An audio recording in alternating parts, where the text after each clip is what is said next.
Honorable, SC.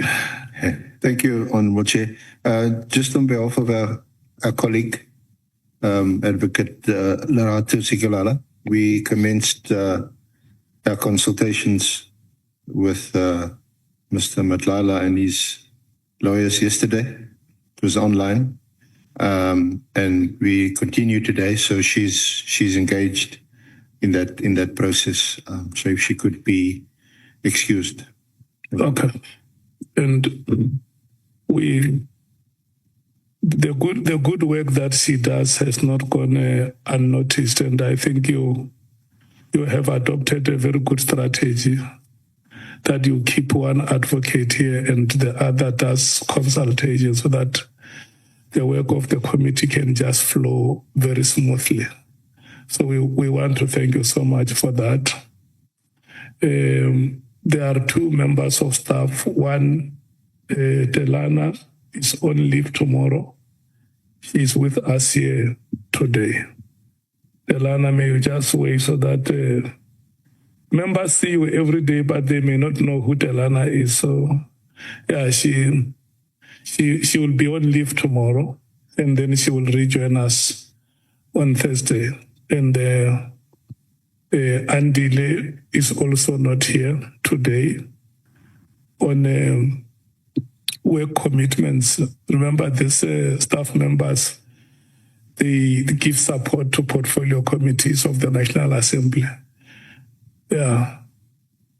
So I'm going to request you, honorable members, just for a short stint during break so that we can look at our program for this week, the witnesses that will be coming tomorrow and Thursday and Friday. Welcome, Professor Haas.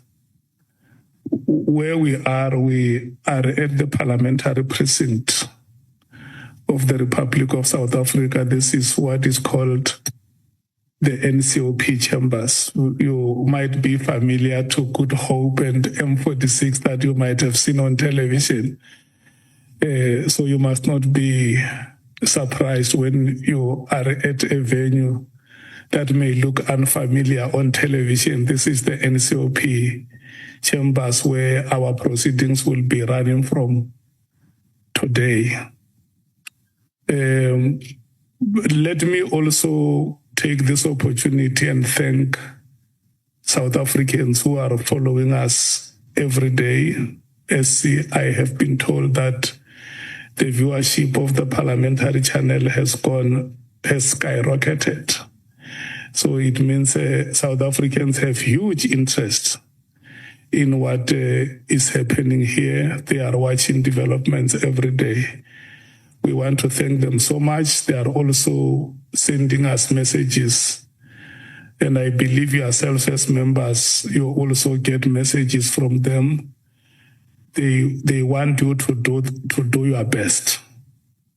That is the key message that I got from them, to say, wherever you are, tell the committee members that we want them to do their best, and this committee must produce the results that we desire.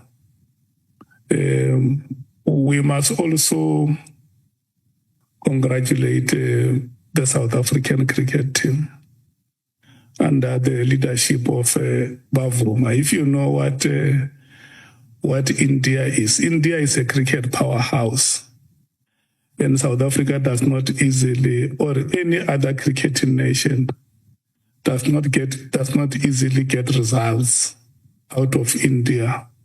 The pitch that was used in the first test was a very difficult pitch, slow scoring pitch, unplayable, but the boys were able to achieve that historic win against a star-studded team that has caused mayhem to many cricketing nations. So it was a very good consolation after they beat our Protea ladies in the ICC Women Cricket World Cup. We want to thank them so much. if Themba Bavuma and the cricket authorities in South Africa are listening, they must know that their efforts have not gone unnoticed. We want to thank them so much for flying the South African flag very high. Honorable members, with those remarks,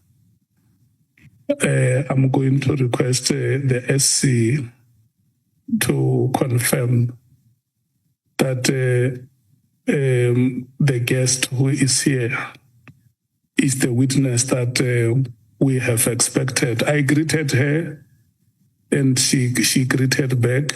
But if you can just confirm that this is the person you did consultations with, and is the person that the committee expected to be here today. Thank you, Honorable Chair, Honorable members. I confirm she prefers to be called Dr. Mary Elizabeth Ann Haas. We've consulted with her previously online, today in person. So, this is her, and the statement before the Honourable Committee is her written statement. Thank you.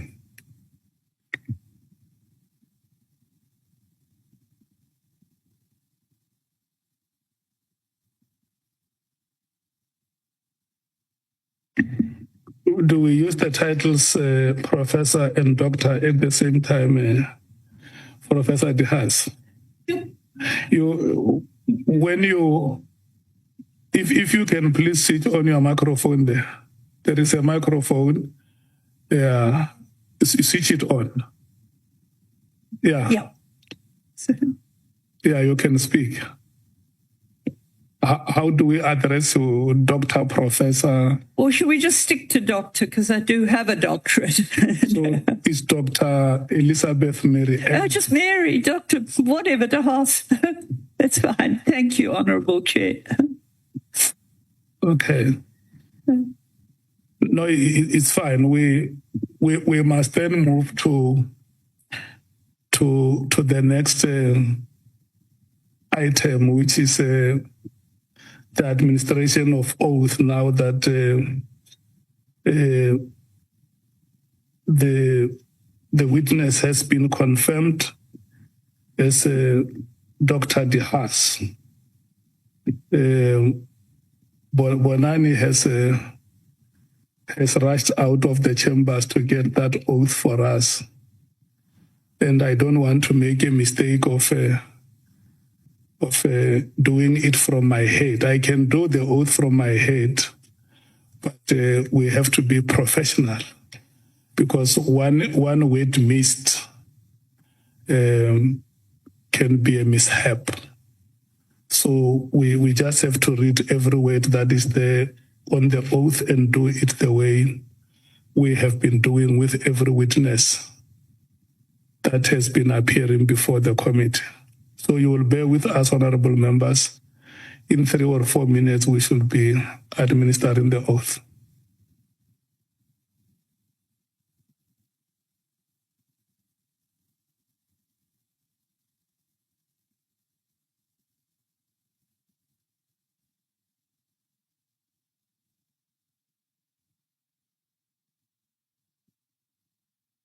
The song that you must sing is that Bavuma Agona Wasana Len.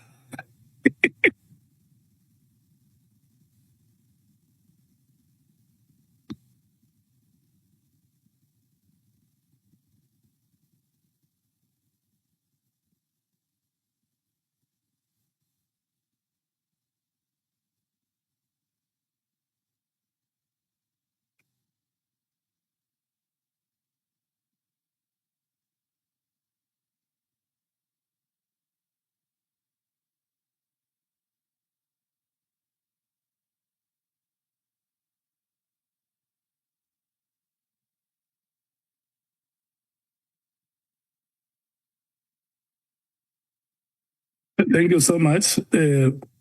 We are now moving ahead. Prof, before we administer the oath, I must read the following to you. that you have been invited to appear before this ad hoc committee, which investigate allegations made by Lieutenant General Ntantla Mkhwanazi, the Provincial Police Commissioner in KwaZulu-Natal province, the province where you are based. You have been invited here to provide information which will help the ad hoc committee in its oversight work. The ad hoc committee is investigating allegations which include, amongst others, the alleged unlawful disbandment of the Political Killings Task Team, otherwise known as the PKTT or the NPKTT.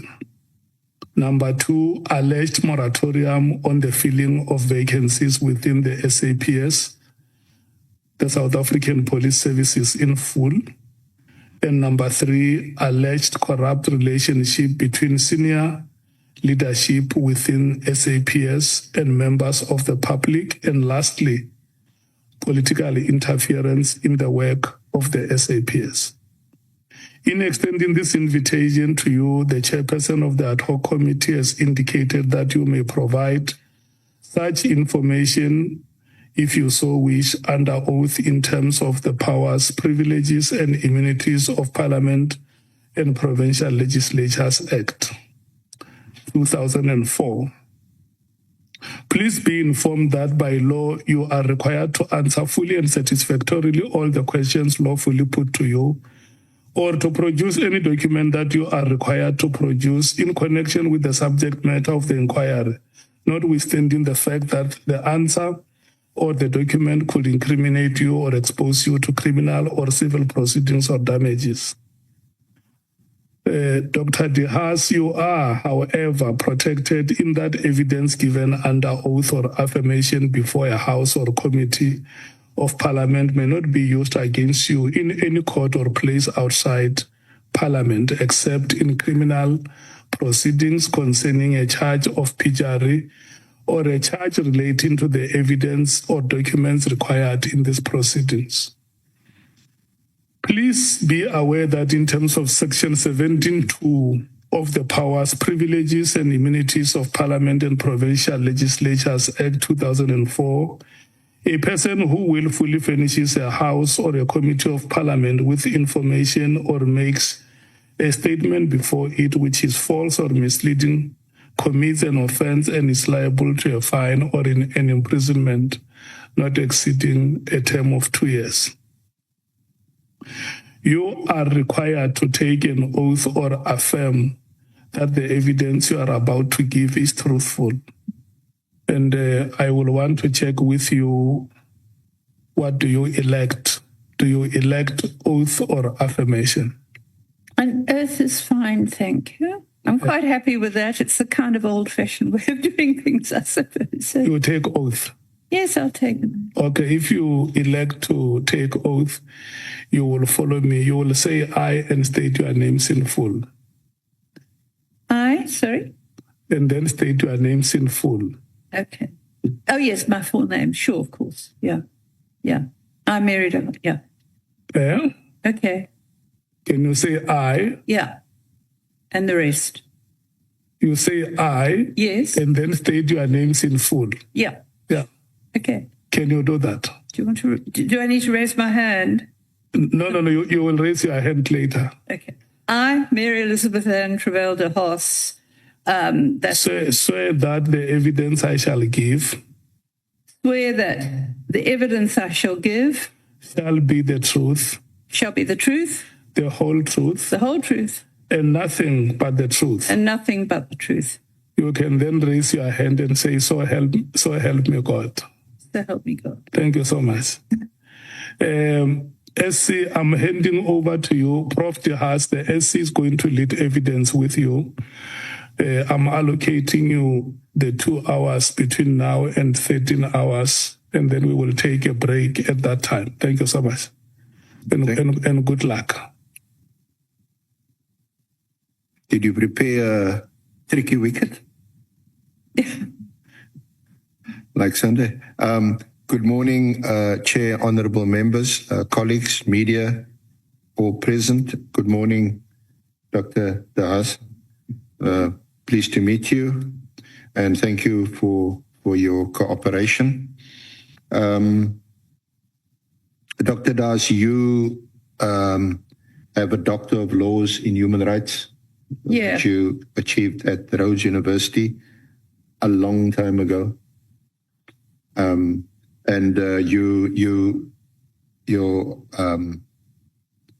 you're a social anthropologist, now retired from the University of KZN. You have, over the years, written extensively about what is called the killing fields of KZN. You've had a distinguished record since the late 70s and the 80s, also exposing apartheid police, security police abuses, and you've carried on that work. You're here because the committee, honorable committees, invited you to be here because your name has been mentioned, maybe not as much as, but you're running Katmatlala and Brown Mogotsi close. So your name's been mentioned. Also because we've heard the evidence of suspended Minister Senzo Mkhunu, that he referred to a letter that you wrote to him on the 24th of October 2024, which he says is one of the reasons that informed his decision to issue the directive on the 31st of December 2024. Now, you've written also extensively about the political killings task team, both in its current form and previously, and you testified before the Morani Commission in relation to this. So much for me speaking. Can I refer you to Annexure MDH1, which is in essence a CV of the work that you've done, and I'm going to invite you not to read the entire annexure. Sorry.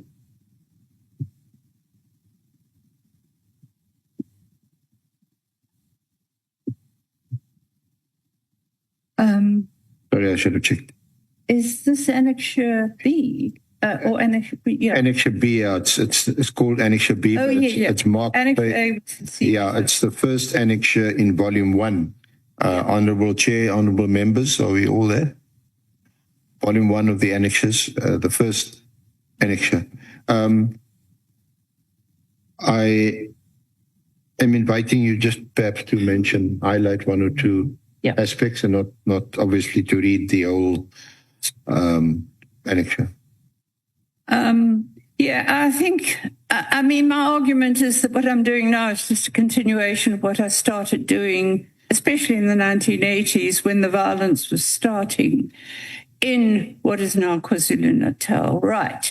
I am, as I said, I was working as a social anthropologist, which is participant. My desktop research was kind of going to weddings at weekends and getting a permit to go into townships and sitting in shebeens. That was very fun. That was great fun in townships and rural areas because I was doing research on drinking patterns and beer and the cultural meaning of beer as well. So, and these people that I had an ever-growing extensive network, and I must mention too that together with this, I was for a few years a member of the Progressive Federal Party at the time because we could then, and I was helping to take affidavits about police brutality, for example, because Roy Ainsley, who was then the regional director and who joined the ANC just before the elections in 93, was the regional director. He'd established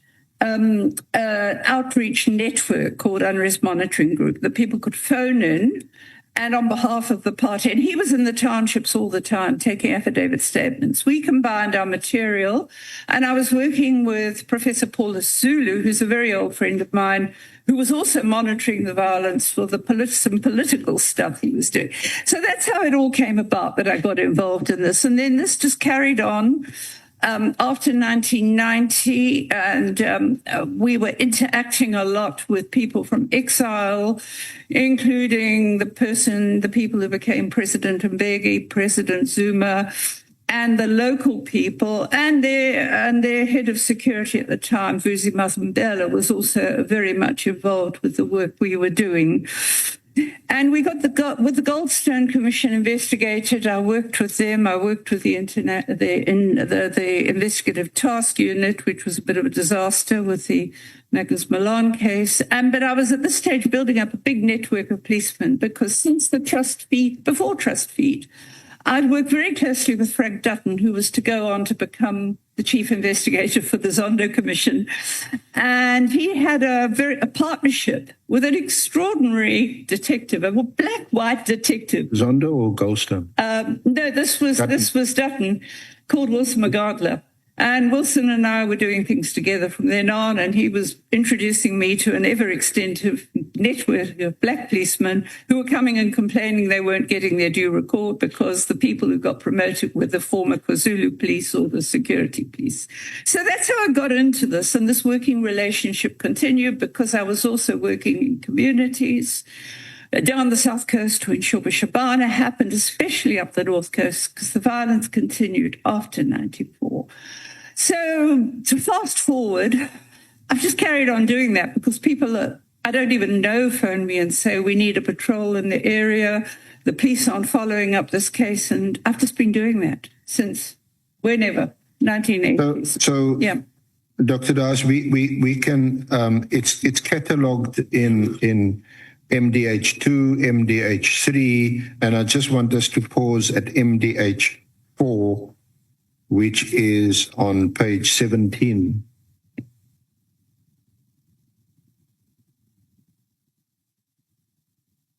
Oh dear. And that again is a summary of the work. Have you got MDH4? Sorry, mine, I seem a bit muddled here. I've got a page 10, 12, 14, then I've got 13. Maybe it's, hang on, here we are. You said it's 17. 17 MDH4, yes. Sorry, MDH4 is it? Oh, sorry. Yeah. Let me stick with the MDHs because the pages. Are you double-sided? Yeah, it's double-sided. Sorry, let me just go to MDH. 4. This is MD. On page 7. Oh, I'm ahead of the time, I think. Hang on. No, sorry, I'm really getting muddled here. MDH4. What's the title of it? The page. Sorry, if you don't. I'm sorry about this. I'm just kind of.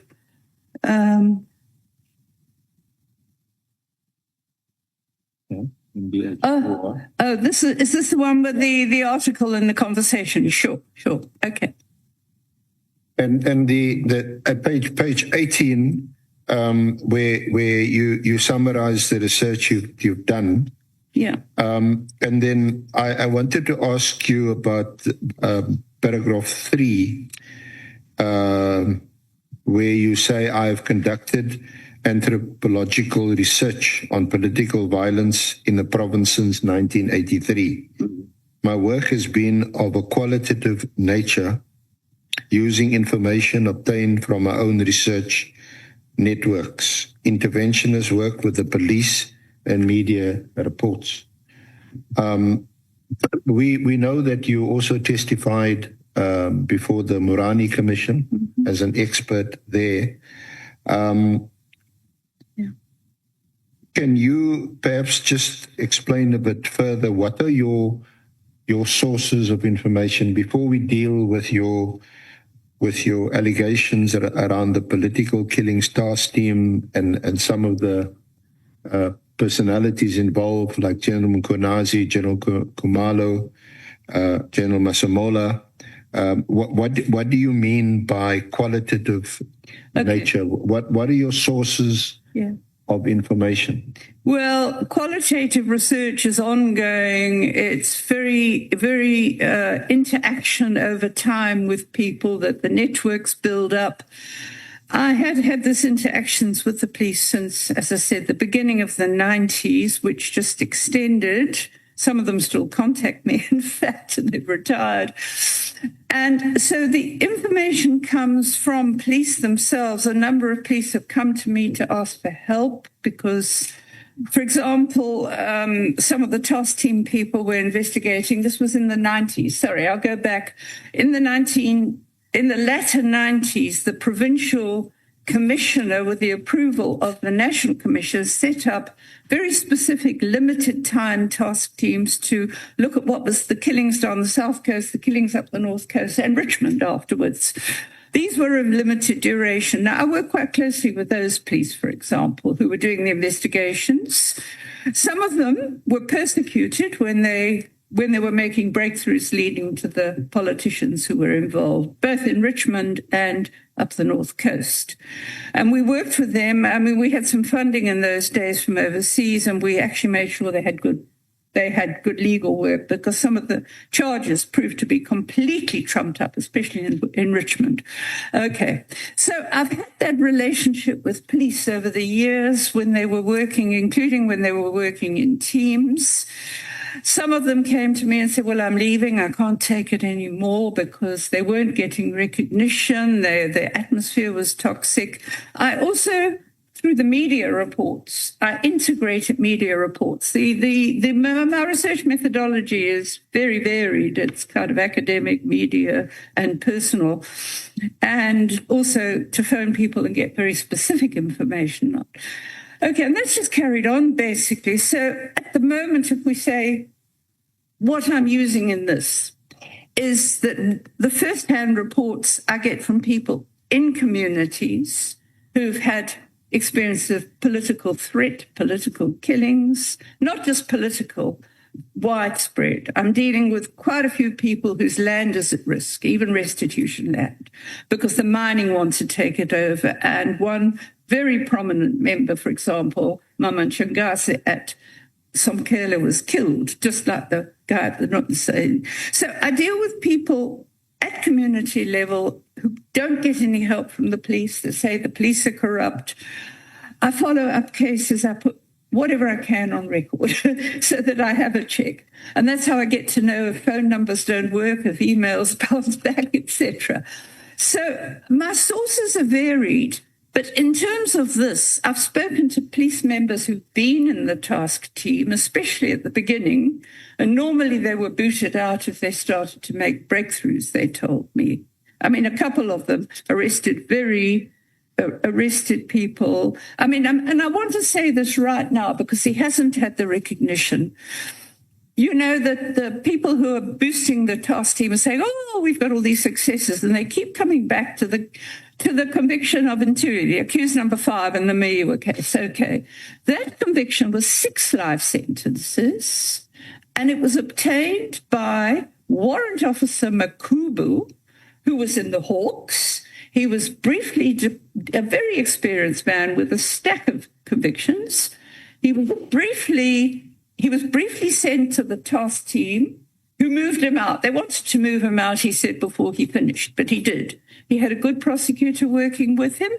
He got those 6 life sentences and a whole string of other dozens. So it's basically, he has never been given that. And I want to say it publicly. He is the one, not the task team per se, that got those 6 life sentences they keep boasting about. He's also the one who opened the second docket in the Miwa case, by the way, because he could see who the real killers are. And his life is at threat at the moment. I'm saying this publicly. There's been attempts on his life. That's what happens to good police. And these are the people I work with and help if I can, as well as what I get from all sorts of policing sources that I cannot verify. So it's a networks of various sources. Yep. And also, it sounds to me, some whistleblowers. Yep. People who've been dismissed, they claim unfairly or unjustly, and they come and complain to you, and of course you also follow the media reports and speak to some people directly. Yes. Have you actually appeared in court as an expert witness other than in commissions of inquiry? I think you assisted in Goldstone and... I did give evidence to the Goldstone Commission, I'm pretty sure. Yes, I did. I remember going to the North Coast. I want to request you that you speak through the microphone. Oh, sorry, yeah. Sorry, yes. Sorry, of course I must. It's just the inbred sort of social interaction, but it's different in a formal situation. Okay. Yes, I gave evidence to the Goldstone Commission. And I've given evidence in court. I was some of you're probably not old enough to remember, but in 1980, when was it? 1990, after the NC was disbanded and the violence had escalated, KwaZulu government wanted to legalize the carrying of traditional weapons. And the Legal Resources Centre, the attorney was Chris Nicholson, who became a judge. Their advocate was Advocate Chaskelson, and the judge was a very famous Liberal judge called Judge Didcot. It was quite a case. I was the expert witness, showing that these were weapons of war, not weapons of peace. So I gave evidence in that. And I've given other evidence, for example, in a case we did on land issues that we thought we might get to Concord with, but the government opposed us and we didn't bother. And that was about land ownership and cultural identity. And I've given evidence in more than one case. I've given a few evidence as a social worker in occasional cases. I don't do that anymore. But I've given evidence in mitigation of witchcraft sentences because I'm an anthropologist and we're as one sociologist said, the experts in the irrational. So I have given evidence. I mean, that's what I can remember off the top of my head, yes, in courts. Thank you. Dr. Das, then just on paragraph 18, I just want to isolate some of the paragraphs that appear in your article. At the bottom of page 18, you says, my work, among other things, confirms the close links between political and taxi violence in the province, with taxi hitmen often deployed in political attacks. It is a cause for great concern that despite the availability of information about such activities, little progress has been made in bringing perpetrators to justice. And then on page 19, the next paragraph, you refer to what has also been mentioned before the Honourable Committee in May 2018. President Cyril Ramaphosa formed the National Interministerial Investigative Team drawn from different parts of the country to investigate the killings. And you say its work has stirred controversy. Amid allegations, it has been selective when making arrests. Questions have been raised about the quality of its investigations, which have had little impact on exposing those behind the violence. And so you've become quite a critic of the PKTT, as it is called, and we're going to deal with that in a bit more detail. On page 20, you also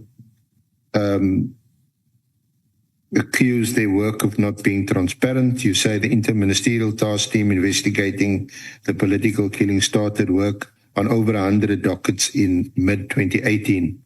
Over a year later, the only known high-profile conviction for any of the 90 murders I documented was secured by the KwaZulu-Natal detectives in March 2019 for a 2016 murder.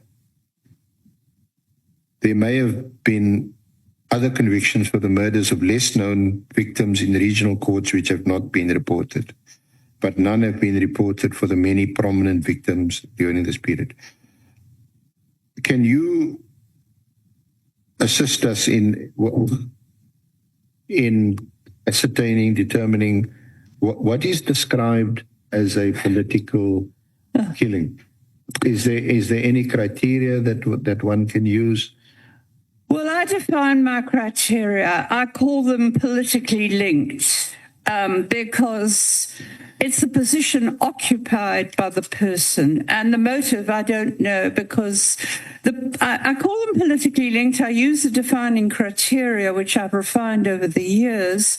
It was quite easy back in the 80s and 90s. You could see the conflict was between, or sometimes within, in Richmond, it was within the party.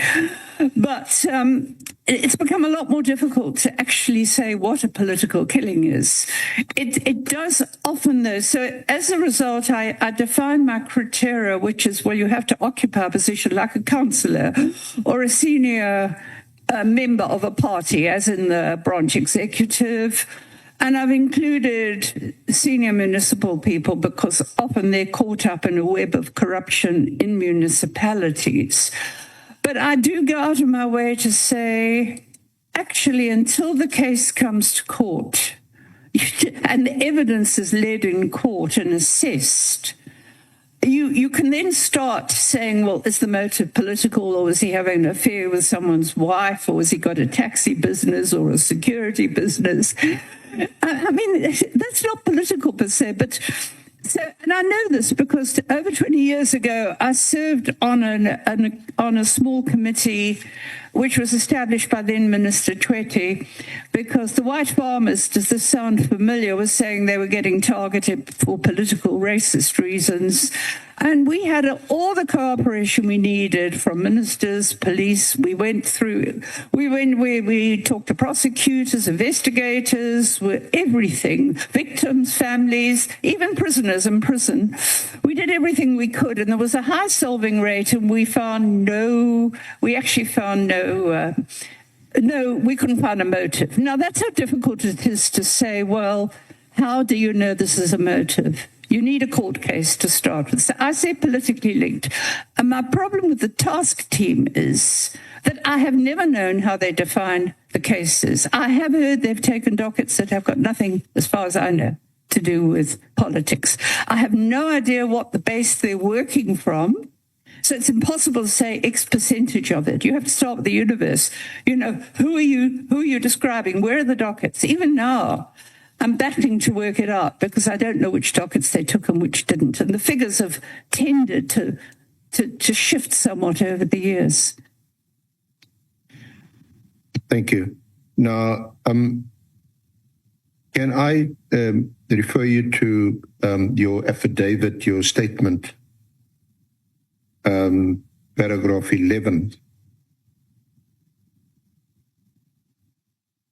I want to just refer to your engagement, as it were, with former Minister Kele, and also the communication you had with the then Provincial Commissioner Mkhwanazi. Yeah. Okay. I had complained to the Portfolio Committee, everything should be on record with them, about Clearly's involvement in operational matters, which I knew he was involved in. Everybody knew he was involved in. I mean, if you talk to people who've had experience, I mean, when I tried to find out, when some relatives of a man who'd been arrested told me that their relatives were all getting abused by this task team to try and get them to make statements. These were people who contacted me. I met with them. They told me about it. And I said, okay, well, who is heading the task team? They didn't know. They gave me a name that I phoned. And it was a policeman who said, well, he was with the task team and he wasn't anymore. And I said, well, who's running it? And he said, oh, Clearly's running it. Oh, okay, well, that I'm not surprised about because, you know, I know I've heard that otherwise. The other thing I know he's running it is that in the Magaka case, Sindisa Magaka, I know this from crime intelligence itself, but it was leaked to the media, not by me, that crime intelligence had supplied the money for the guns that attacked 3 people, ANC people in Mzimkhulu, and 1 died. It was Sindisa Magaka. Okay, now that report was somehow leaked to the media. And it transpired, and I checked this out, it transpired that the head of intelligence at the time had given the report to Cele, which is not his operational role. The head of intelligence is supposed to give it to the National Commissioner, and he didn't do that. And the National Commissioner said public in the media he didn't know anything about it. I mean, I've never asked him about it, but I can believe it, because if you also, I don't know if it's included in this, but it's even on the internet, or it was. It's a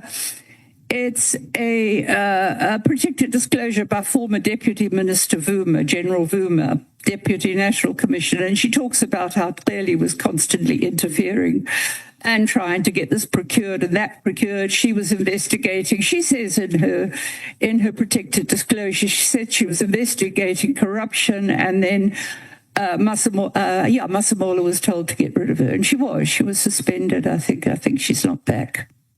So, I mean, it was, and I complained to Parliament about it. I said he shouldn't be running this team himself.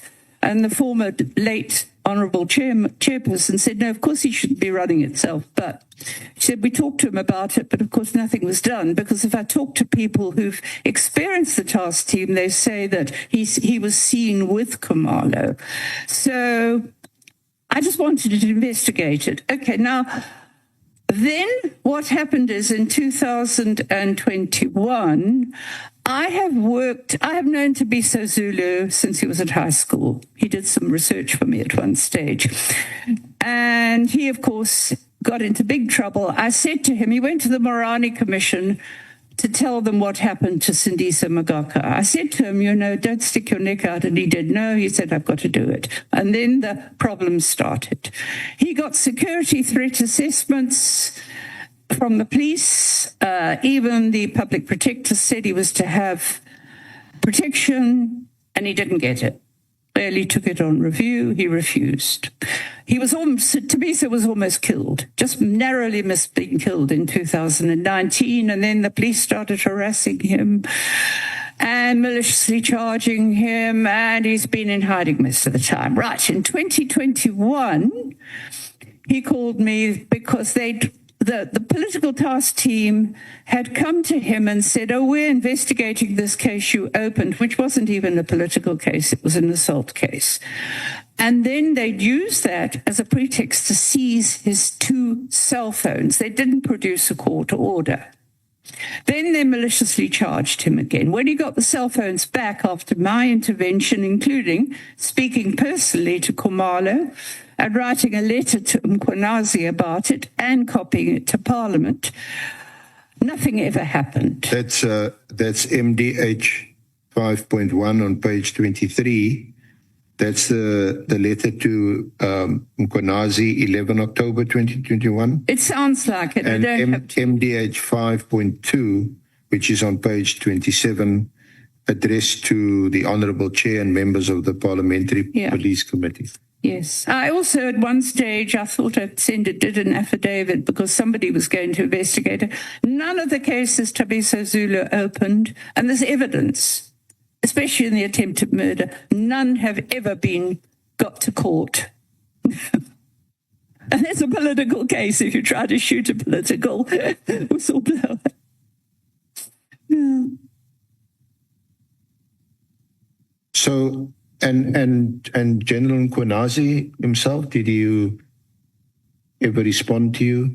Not in this matter that I recollect. The only time I've written a lot of letters to him about what's happening. I think I got one response from him, but because I sent him, I think I'd have to check back, quite frankly, but I have sent him a lot of letters, including about what happened in July 21.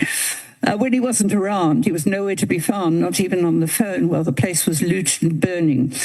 Okay, now, I have written a lot to him, and the only letter I can, off the top of my head, reply, I remember sending him pictures of some armed security guards with rifles in one of the towns. And I said, you better I think I sent him the pictures. and said, you know, are these people allowed to carry guns like this? And I never heard another word, but I think he indicated that he would investigate it. But it was years ago now. But I also put on record with Parliament in 2020, a couple of years back before the last Parliament changed, that clearly was going around telling people that I heard from police that they were not supposed to talk to me. So maybe Mkhwanazi had orders from clearly not to talk to me.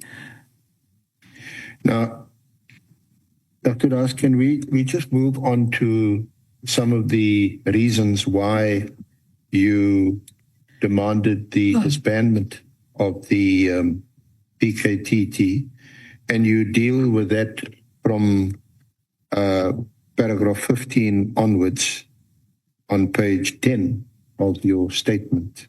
Yes. May I just go back, though, because directly informing that is under 13.1. The abuses that people independently were reporting to me, which was part of my motivation at that stage. Yeah, sorry. Yeah. I thought they were catalogued in those. Oh, okay. Well, I can include that. But maybe highlight them. Maybe highlight 13.1, 13.2, 13.3, and 13.4. Yeah, okay. There was the emotional and physical abuse, the use of tubing. I mean, a lot of police do it, but it's almost a norm from what everybody who encountered the task team spoke of. But also emotional, psychological abuse, which they tended to use more with the policemen they targeted than the physical abuse, because maybe they were a bit more empowered. But the emotional abuse was extreme. I've listened to it. I've heard about having to get psychiatric help. It's very clearly spelled out in information given to me by a man called Ronald Pillay, who refused to give false evidence against Mzintli. Mzintli is in one of the first 3 case studies I sent. Mzintli was a former MK member, actually, who was for years a senior road traffic inspector in the Lower South Coast. He reported corruption, and he reported the alleged real killers of the speaker, Wandile Mkhize. And he was then targeted, and eventually he was charged with fairly minor charges of, when I say fairly minor compared with murder, charges of defeating the ends of justice. So he had a gun that was his deceased brother's, he didn't even know was in a suitcase. He was kept for 5.5 years without bail on those charges. They tried to poison him in prison, so he was obviously very unpopular. And then he was released in May this year on the section of the Criminal Procedure Act, which withdraws the charges for lack of evidence. 5.5 years without bail. That was an extreme case. Now, Ronald Pillay was a colleague in the road traffic department, and they'd come to him and said, we want you to do this, sign a statement implicating him. And he said, I won't do it. And he gave me an affidavit about how even this prosecutor that I complained about had tried to force him to do it. He made an affidavit, and he said they kept harassing him. They would come and search his house without a warrant. His house was even set on fire once. He doesn't know it was them. And then they caused him to lose his job by supplying false evidence. So he was persecuted psychologically rather than physically. The other one is almost a norm, it seems, and this is, I've been told by virtually everyone I've interacted with, they just come in and search without a warrant.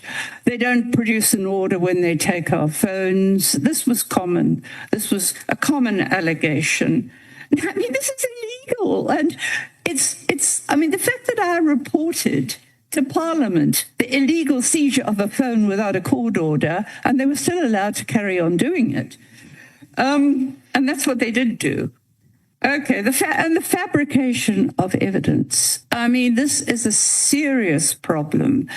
I mean, there's a case now involving 2 policemen, a sergeant and a constable with clean records, in a station called Umkomaas, south of Durban. 3 years ago, they were on patrol one night, and they stopped a car that turned out to have armed men with AK-47s. You see, they were all hyped up. He thought they were on Muti and going to kill a hit. Okay. They were going to get an excellence. They booked the guns in, they booked the prisoner in. They were going to get an excellence award, but they get arrested. In fact, the way they describe it was one of the Kamalas, there's lots of Kamalas in this team, lots of them. One of the Kamalas rocked up driving Mkonazi's BMW, apparently. So Mkonazi, instead of giving them an excellence award, was kind of colluding with the police who wanted to arrest them. Okay, they were arrested. They were charged initially. The only political killings that they could muster was the killing of a councillor in Margate, which is a good hour's drive from Umkomaas. And they were on duty that night. And there are OB entries, AVL entries, cell phone records to show they were in Umkomaas doing their job. That charge has never been withdrawn. They then manufactured another 3, which weren't even political, that they killed one night, apparently. They've got alibis for that. They've got alibis for that night. But the state drags its case out, on and on and on. They refused bail on grounds. I've seen the bail hearing transcript. The state finally finished its case 3 years later, wasting days and days of court time that they are paying for, their families are paying for.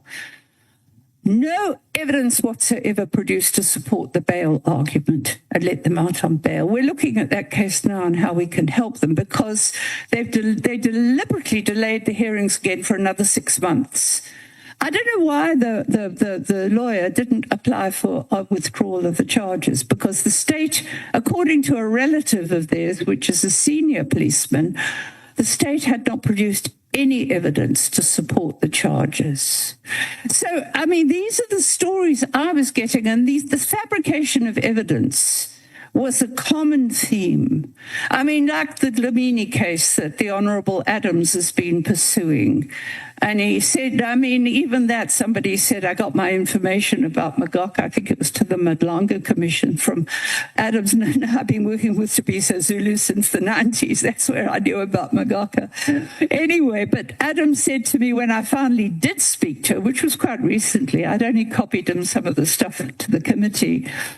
And he said to me, you know, I can't even sleep at night thinking of what happened to that poor man. This is Dlamini, another one who was seconded to the task team. And one of the convictions they got was his work too. And he was investigating Magaka and some of the other convictions they got. And he's been sitting in prison for 5 years because, well, his story was there were a couple of cases he was doing, one involving an Ngoma case that they were unhappy about. But these are his words, and he must give evidence himself. He said to me when I managed to speak to him, he said, well, along comes Khumalo and says, I must arrest Sandile Gumede. Sandile Gumede is the mayor of Durban, and she's already facing charges for corruption. I've got to arrest her for killing her husband. He said, but I can't do that. I've got no evidence to arrest her for killing her husband. I can't arrest without evidence. And these are his words. So he says, Kamala says to me, I don't care whether you've got evidence. He said, the minister wants her arrested. He wants it in the media. These are Dlamini's words to me. He must give it himself to Madlanga Commission. But he was unpopular enough to be charged with defeating the ends of justice. And a policeman who refused to support it also got charged with defeating the ends of justice. They're still sitting in prison 5 years later. So you can see why I was up in arms. I'm hearing horror stories, human suffering, dreadful stuff. Yeah.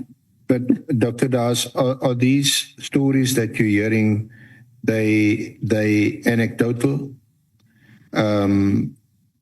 But is there some independent source, or how are these stories verified, if at all? I can only talk to people directly and corroborate. Like, for example, one of the cases I was linked to, I spoke to people in the community who were all saying, no, they've arrested the wrong people. the two brothers who knew who the right killers were killed themselves because they went to the police with the information. And I've spoken to people in the community, including a man who was told me how he was tortured, tubed. Very scared, very scared. Some people are too scared. I've tried to verify everything. I obviously can't.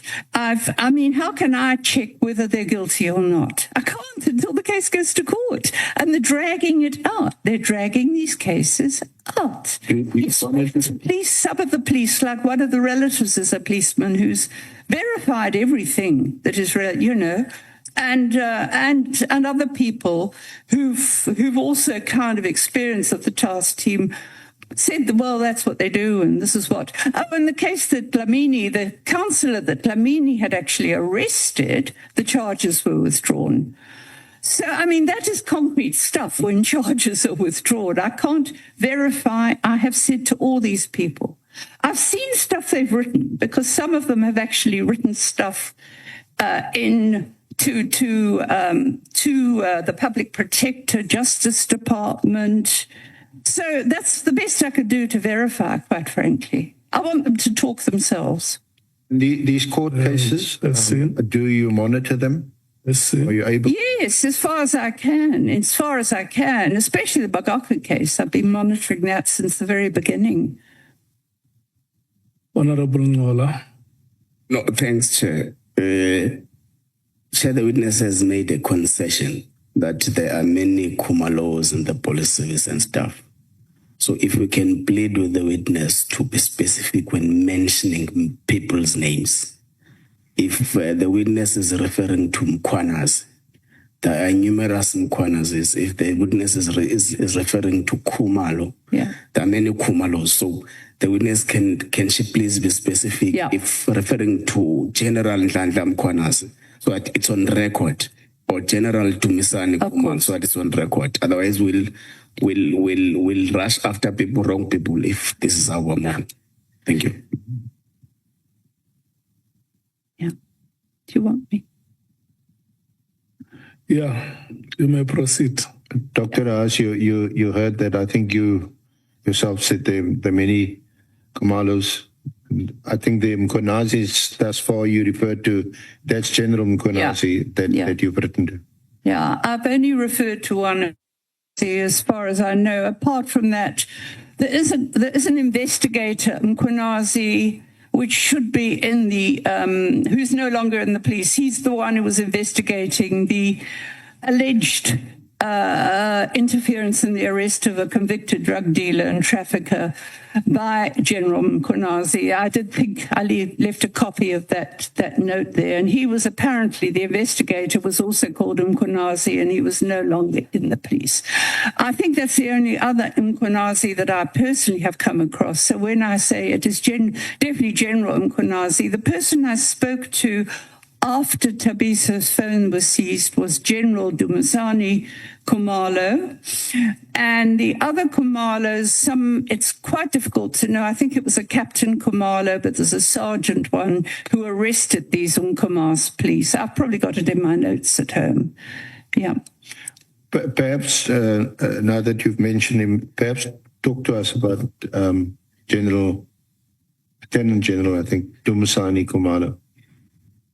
Okay. He was the project leader of the project leader, yes. As far as I know. And I've heard this from more than one source, and it may have even come up in Parliament, because I had a very good friend of mine who's now deceased. It was called, we worked together from the early 90s. He'd also, I think, MK, Philip Mhlongo. Philip was an ANC cadre who then moved to COPE, and then moved, I think, to the EFF. He was representing the EFF in the Portfolio Committee. And Philip told me that he had a call. He was very proactive, the late Philip Mhlongo. And the police had contacted him from Operational Response in Pretoria, because General Dumisani, he was Brigadier then. Brigadier Dumisani Kumalo was acting head of acting head of ORS, and there was so much trouble in ORS. There was a lot of internal conflict, And he said things getting really nasty because we can't take Brigadier Khumalo's leadership. It's toxic. I don't know what the actual complaint was, but Philip said the members were complaining about him. He said he called Advocate Björkman, who was then the chair of the committee, and he said they had a special meeting about it. Now, I don't know, that should be on record. Philip then told me, look, we decided to move him. We decided to move him because he wasn't the right person to head operational response, although I'm told subsequently that he wasn't actually moved. Structurally, he was operational response, but project managing for the task team. Philip also said, well, and some other people have told me this since then, he was apparently operational response in the KwaZulu police. Some people say he was a Caprivi trainee, but I have never verified that. You know, it's easy to make allegations like that. But he did apparently, and more than one person says that, he was obviously well trained or trained by the KwaZulu police in guarding, because he was guarding the king, King Zwelithini. And those of you old enough to remember, was that in the run-up to 1994, there was quite a few dramatic years that I could give you a whole day's story about how the king wanted to assert his independence, but he was being guarded night and day. So I guess Khumalo was part of that. Okay, then he was integrated into after 95, the KwaZulu and South African police were integrated. And one former intelligence operator who's retired now said to me, well, he was integrated and he did a bit of work with statistics and finance in crime intelligence, but he said he was never operational. And then he went back to operational response. So what I've heard is that from that time on, with one exception, he was operational response. But General Mkhwanazi is correct when he gave evidence to Mdlanga that he moved him. You know, General Mkhwanazi was acting National Commissioner when Clearly was suspended. Former minister, whatever you want to call him, Minister Clearly, was suspended when he was National Commissioner. And Mkhwanazi had to jump a few places. He was so far behind. Everybody was saying, why is somebody so junior? Anyway, he moved Khumalo to a general brigadier then. I don't even know if he was a brigadier at that stage or later promoted. He moved him to crime intelligence. I was told by impeccable sources that his tenure in crime intelligence only lasted a few months because it was a financial scandal. And he was moved out, but the secretary was the one that apparently was fingered in the financial scandal. But I don't know. But he was definitely a few months only. He certainly didn't clean up time in crime intelligence. It was unclean enough for years, and then it got worse, I think, from what they tell me in the last 3 years. So that's all I know about General Khumalo, Dumisani Khumalo, that he had very little intelligence experience and was almost primarily operational response for all those years, apart from being a project manager for the task team, which should not involve investigations or intelligence. According to your knowledge, does he have any detective experience? No, nothing. I've never heard of any detective experience. I mean, I guess you get basic training of some sort. But look, to be fair, if he was trained in the SAP, the South African police, you see, you've got to remember that back in the early 90s when he would have trained, he may have trained in the South African police and moved to the KwaZulu police. Or he may have been trained, depending on when he joined the KwaZulu police was formed in 1987. The first commissioner was a notorious white security policeman known for his work with Askaris. Okay, he was the first commissioner in 1987. Now, whether or not Khumalo, now General Khumalo, was trained by the police then, I think he may have been trained by the SA police. If it was before 1987, he may have been trained by the SA police, and moved to the KwaZulu police because there was a lot of inducements to get members to move from the SA police to the KwaZulu police, and most of them did not want to. The incentives were quick promotions and all sorts of things. So I don't know at the training he had, that would have been, because one thing about with the black SAP, they had the same training as the white SAP, which was quite good in those days. It was just that they were treated completely differently, and they didn't get promoted. Like, in the mid-90s, some of them were coming to me and they were still sergeants. And he said, I've been a sergeant for 20 years, and that man was a general years ago, the white man that I trained with. So that was the way they discriminated. But as I said, the training was essentially pretty good for black police, in the SA police, yeah. Dr. Das, what qualifications would you require to serve on the PKTT? You would need to be, okay, this is the way the task teams work that I know of, even when they were established by, for specific purposes. That's the ones I had experience of in the 90s, working in the South Coast, Midlands, North Coast. At which stage, I should also mention, of course, because they do go back a long way, including with the former Minister Clearly, who was the ANC's person dealing with crime and policing before he became the MEC.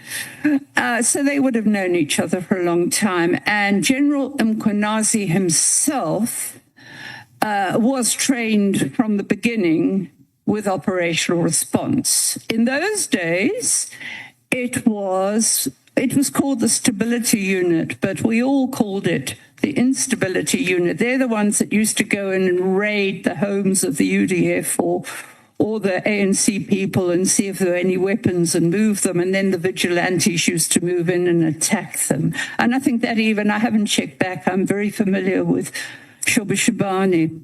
I also made a statement to the Shoba Shabani Commission, by the way. To the Commission on Police Conduct there, because I was I warned about Shoba Shabani. Okay, so they even went in, I think, and cleaned out Shoba Shabani before the vigilantes went in and massacred people. So they had a bad reputation, but they did probably good training in public order policing, it became afterwards.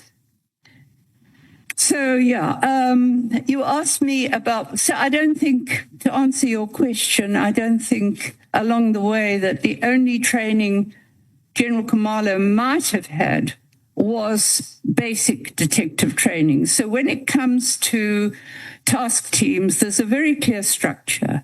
And this was I think there's a sheet of it somewhere from the 90s. You have a person of a senior rank. Usually in those days it was, well, it's a colonel now because they remilitarized, but it was the equivalent of what is now a lieutenant colonel. And then you would have a captain, and then you would have, say, constables. There was very clear, they were much smaller units, but there was a very clear reporting line from constables to captain to the commander, who would have to be a lieutenant colonel at least. So that's the way the task team works. They were short duration. They would deal with a problem for 2 years, say, and then they'd be disbanded. And they had successes. The one up the North Coast was stunning.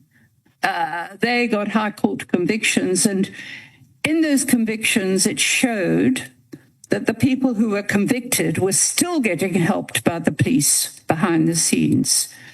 They were working with people who were in Qatar in the latter 90s to incite them to actually instruct, including at the home of a former minister, a former member of parliament called Begi Ntuli, whom I have known for many years, a trade unionist who's now late. He lost family members in these attacks, and the investigator who'd been with the Goldstone Commission, Vilagazi, was stunningly good. He got convictions for some of those killings in that area. So they were very successful operating with that structure. Now, you ask about the task team. Apart from the first being a brigadier, the brigadier soon left. I said to people who had experience of it, I've had a lot of names of people. They come, they go. I mean, one of them was a constable brought down from Pretoria to investigate these policemen in Umkomaas, and they wondered why he'd been a constable for 20 years. And the lawyer asked him, and he said, "Oh, I'm in a bit of a contestation at the moment with the police." And a person in the police who checked the records found out, no, he hadn't been promoted because he was actually, he had a criminal record. But he was promoted while he was in the task team. I'm just giving that as an aside. Now, after the brigadier left, which was pretty early on, I've said to them, but who are these people who are supervising dockets? You know, you've got to have supervision of dockets by a senior police member. Oh, I think Dlamini told me this because he had basically worked in the team after there was, you know, and he was moved about the time the brigadier went. I think he said, well, I think what happened is, he said, they've had a few lieutenant colonels come, but they go. And we've had a few captains come. Maybe they're doing it. But there's been I just want to explain, this is why I had a problem with this. There's no transparency. You can't evaluate because they don't give breakdowns of who these people are they say they've had successes with. So, Dr. Das, so from paragraph 15 onwards on page 10, you discuss your request for the disbandment of the team, and you had initially complained to then Minister, that this is in 2024, to then Minister Nkunu, and you had also written to Parliament, and that there was the letter of the 24th of October, which isn't part of the original bundle, but we have, Honourable Chair, made copies available. And it is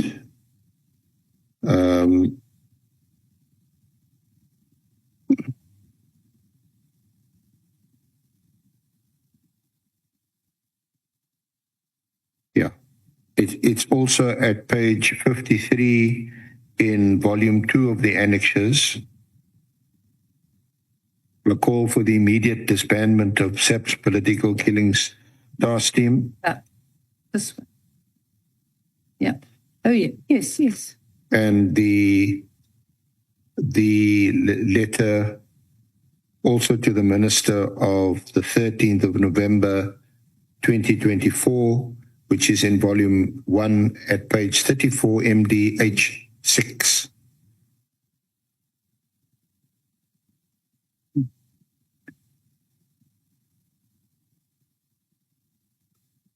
So the one of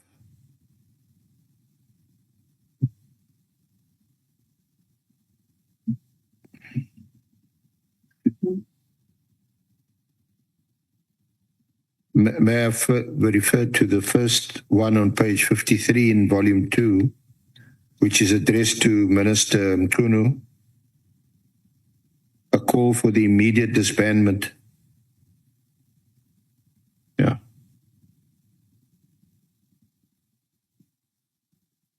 Yes. And in the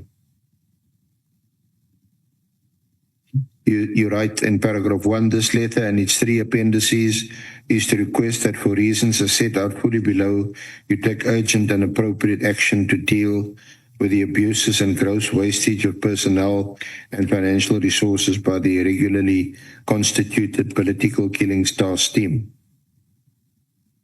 I request that you, 1, instruct the National Commissioner SAPS to immediately disband the irregularly constituted, unnecessary and wasteful political killings task team and send its investigators back to the detective units established provincially and nationally in terms of the SAPS legislation. The National Commissioner must immediately stop the deployment of General Nkumalo, who heads Crime Intelligence, CIS, to this task team, which he did not have the qualifications and experience to command in the first place. Why has he been allowed to occupy these positions, for neither of which he has qualifications at the same time?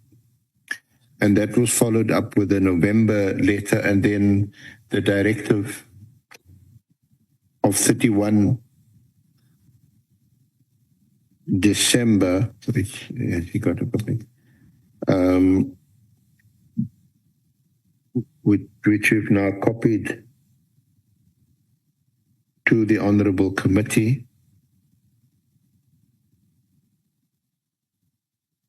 The Minister's directive deals with three separate items. The first is the filling of posts in the Intelligence Division. The second one, ports of entry. And the third one, political killings task team. Now, the Minister Nkunu, when he gave evidence to the Honourable Committee, mentioned amongst others, he had about 5 or 6 other reasons that informed his decision of 31 December. Your comment? Well, I mean, I read very quickly through his the affidavit he made. I was particularly interested in what I could gather from the cases he mentioned, which are quite obscure still. But I think my recollection is that he had been through various procedures. I know there was a media report several months back that General Masamola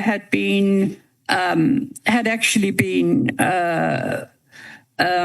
told that we couldn't afford to, the country couldn't afford to keep this expensive unit going, and I think my role in this is to say it wasn't necessary because we had perfectly good provincial teams, which I have explained. I've given details to.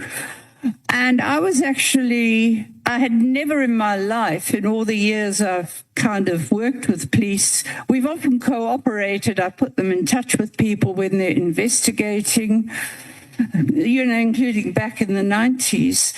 And I have never in my life heard of a task team running around with members of National Intervention Unit.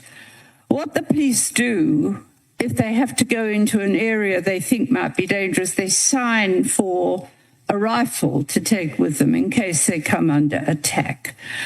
And here I was getting, I think the first one I heard that were national intervention was when they seized Tabiso Zulu's phones. And then I heard that regularly the National Intervention Unit is with them. Now, I can tell you, and this is one of my arguments, that at the moment we've got trucking mafias, we've got land and housing mafias invading land, which is interdicted by armed men, and there's not a sign. There's no sign of a national intervention unit or a public order unit. And they're running around with the task team, staying in expensive hotels. I then was told that actually a member who was a captain and promoted to lieutenant colonel, who by the surname of Finn, who's named by people in the task team, is actually cooperating the unit with General Dumisani Khumalo. He's kind of one of the commanders. Now that means then that we have the only people with oversight of a detective team are the National Commissioner, the Provincial Commissioner, the seconded NIU person, and General Khumalo, who's also head of intelligence. Now, that means there's 4 people there who are operational response and not even detectives running a team. I mean, it's just crazy. Absolutely. I've never come across this before. So that was the story of, I did write that letter, yes, and I wrote the subsequent letters because I was horrified by what I was hearing, and I thought of the expense even then. I would hear, well, who's so-and-so? I'd ask a detective that used to work in the I think he was with us and he's gone and he got promoted now. That's why he's now a colonel. But I was getting reports from different people. When you put it together, it was all grossly irregular, plus my own experience of, as I said, the way they were running around And I wasn't just told this by people who were accused, I was told it by families who'd seen them in court. And this year there was even a report, it's not in your bundle, I think, but after the disbandment, the national intervention was still in court for Dlamini's case, I think it was, and others. And they prevented family members from entering the court. I've got a whole lot of statements about it from them. So they were still running around. And that's why then after I sent the initial complaint, and I want to stress, I never thought the minister would act. I've never had ministers acting when I've asked them to do things before. Just before we get there, Dr. Das, did Minister Munu reply No. to your... But the letters went through. He never responded. As far as I know, I never got even, but I did send them to his office and they didn't bounce back. So I was assuming that he had received them. Now, while we talking about Minister Munu, can you just reference from paragraph 24 on page 16 to 26 on page 17, any interaction, relationship, contact with Minister Munu? Yeah. I was asked to do this and I want to do it because people are saying it was me who drove it and wrote the letter, which is nonsense. Let me just explain my history. When I was interacting with a lot of ANC people in the early 90s because they wanted to know what was happening, Professor Zulu and I were still producing reports. I've mentioned to you there were specific people, but Senzo Mkhunu was not one of them. There was Willis Mkhunu, who was a trade unionist, who became the premier of the province, but not Senzo Mkhunu, I think, at that stage. And the area he came from, he'd been under threat, I gathered, from... I was working very closely with Roy Ainsley, who was up the North Coast a lot. And he was doing the area that Senzo Mkhunu was in, and he was under threat. But it wasn't as badly as attacked as areas I was working, which had a lot of trade unionists in. And he seems to have been in another role. I didn't deal with him then, but I probably met him at some stage. I remember a conversation I had with him in the 2004 elections when he had asked me to supply him with what was happening, problems at polling stations, because in those days, and it was very contested. That was the first election the ANC won in the province. And there was a lot of intimidation, were the police there? Were the police doing their jobs? I was phoning him and telling him, well, there's a problem at this station, that station. That was the conversation. He was quite grateful for it. He thanked me. And that's the only connection, the only conversation. I must have met him at some stage because I was always getting asked to do things like, opinions on traditional leadership and all sorts of things. And I must have met him. I probably met him when the ANC won the province. They had a huge gathering then. Paulus and I were at it. Shamila Batoy was at it. There were lots of people at it, and I probably met him then. And but I don't remember him specifically. But I had his phone number. I had his phone number in a book from years ago. I think a book from the 90s probably, or early 2000s. But when he was appointed minister, and I thought, well, I need to send him stuff now. I can't send to Clearly because Clearly was the one that was causing the problems. And I was writing to Parliament about it. And the president, I might have even written to the president at some stage about the problems, especially about Thabiso Zulu, because, of course, Clearly wouldn't give him protection. Anyway, but I then phoned somebody in the ANC and said, have you got Senzo Mkhunu's number? And he said, well, here it is. And I found out it was the same number I had in my notebook for many years ago. Okay. So I sent him a text message. Or it might have even been a WhatsApp, I can't remember. But I noticed that with his WhatsApps, he does turn on disappearing messages, so I can't remember what I said. But I sent him a message, and I said, please, could you give me the number of your PA? I would like to send you copies of letters to the police. And he sent the number of his PA. I think she was called Mtembu. That was the only contact I had with him before I wrote the letters.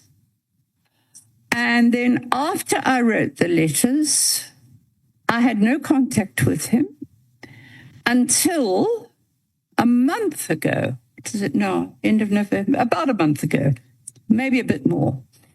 I got a call from one of the really good police that I've been working with for a few years. He's based nationally, and he has lots of information. He was in the police for a long time. He gets it. I've noticed a lot of these police get their colleagues' information. He knows a lot. He said, I really need to get hold of Minister Mkhunu. Can you let me know how to get hold of him? I said, well, I don't want to. I never give people's telephone numbers without their permission. He said, it's really urgent. He needs to know this. Okay, so I then phone Mkhunu. This is about a month ago or more. The line is bad. I'm not hearing him too well. I say, look, I have a policeman who wants to give you information. How should he do it? And he sent me the name in a message. He sent me the name of somebody that I could contact to give the information to, or put him in touch with this policeman.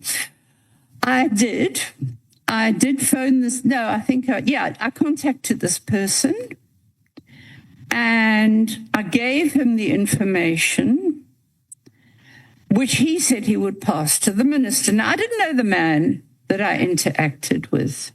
So what I did was, to be on the safe side, I sent the information to Advocate Pekole, because I knew he wasn't, I presumed he wasn't anymore in the office of the minister, because there was a new minister by then. But I thought, well, at least he's a lawyer. He was a lawyer for Mkhunu, and then he would make sure he got hold of this police member.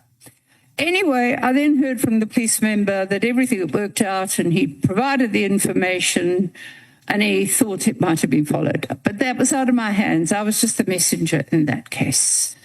And I could assure my policeman contact was actually quite chuffed. He said, no, they've taken my evidence, and I think they're following it up. Anyway. You can't mention the person's name. No, I certainly can't. I can't. I'm sorry, I can't. Look, I can't answer a question like this, and I'll tell you why. I work with a very strict code of ethics. You know, there's a whole history in social science, including under apartheid. The social scientists are used by governments for spying purposes. It was notorious, Operation Camelot in America. And as a result of that, the American anthropologist adopted a very strict code of conduct. And he asked me if I could provide him with a list of politically linked killings. He wanted it for a certain period. He said he wanted to check stuff he'd been given. I said, no, fine, you can have it. Those are not confidential. I mean, I give them to the media if they want them, you know. It's just a work in progress of what I think might be politically linked, which is the only way I can do it. And I mean, I've always said too, some of these I only hear about in the media, and some of them I've told by people who want to report them to me, and they don't get in the media. So they're very incomplete. When did you hear for the first time or know about the minister's decision, or Minister Mkhunu's decision? It was on the 2nd of January. It was circulated in a policing WhatsApp group. There's a guy who was, and he may still be in intelligence, who runs a kind of network among police members. Now, I mean, I want to make it quite clear with this. I don't know who his sources are, but they're obviously some of them that know what's going on, because what he's passed on is stuff I know independently. And sometimes they pass on official circulars, like there's the huge budget shortage. They'll pass on. There was a huge budget shortage early this year, and it coincided with there being no money for petrol to take exhibits. There was no money for food for prisoners at some of the stations, for toilet rolls. There was no money for stationery more recently. And police among themselves were saying, oh, I suppose it's going to the political killings team. Anyway, so it was this group which was passing on, but also other police. For example, there's a couple of retired police who sent me stuff because they're still hearing from colleagues, some of them quite senior, that I worked with years ago, and I know they're okay. So it's different types of, but the letter came to me through this WhatsApp group, which was sharing it with everybody at that stage. The 2nd of January it was, I checked back. I was amazed. I was astonished. Honorable Skosana, I saw your hand was up. Thank you, Chair. Chair, I'm a bit concerned. You know, the witness says to us that he can't name people, you know, and I would say normally that's News 24. Some of the journalists are doing exactly what he's doing here. Some of the names are named here. There's names which he named here as well. Now, I'm not sure if the witness is protecting, because he made a guarantee to those ones who gave him information. But to some of us, it's like we are gossiping here. For me, honestly speaking, it's like we are gossiping. We're going to go out of here not knowing who are we talking about here. And for me, it's disappointing, Chair, that our witness she's not prepared. And she's making very clear to us that she's not going to tell us the names. Thank you, Chair. Honorable Matthews. Okay, Honorable Shongwe. Thank you, Chair. Chair, I think Ukok Mary should either refrain from giving us information without names, because nameless information cannot assist us anyhow. Where are we going to go with that information to? Who are we going to confront with that information? So maybe for her sake, she can just put the nameless information on the side and give us information with names if she's not going to give us names. Thank you, Chair. Honorable Ngola. Thanks, Chair. Chair, I've noticed that in the evidence of the witness before us is largely reliant to secondary or third sources. So it's largely on information that which the witness has received from someone or some people or this and that. So it is worrying, Chair, that the witness is not willing to reveal the sources, because how do we then put value to the evidence that is adduced before us, and how do we then verify if that which has been testified before us is actually true or false? So it gets worried when the witness is refusing to reveal from whom did the witness get that kind of information.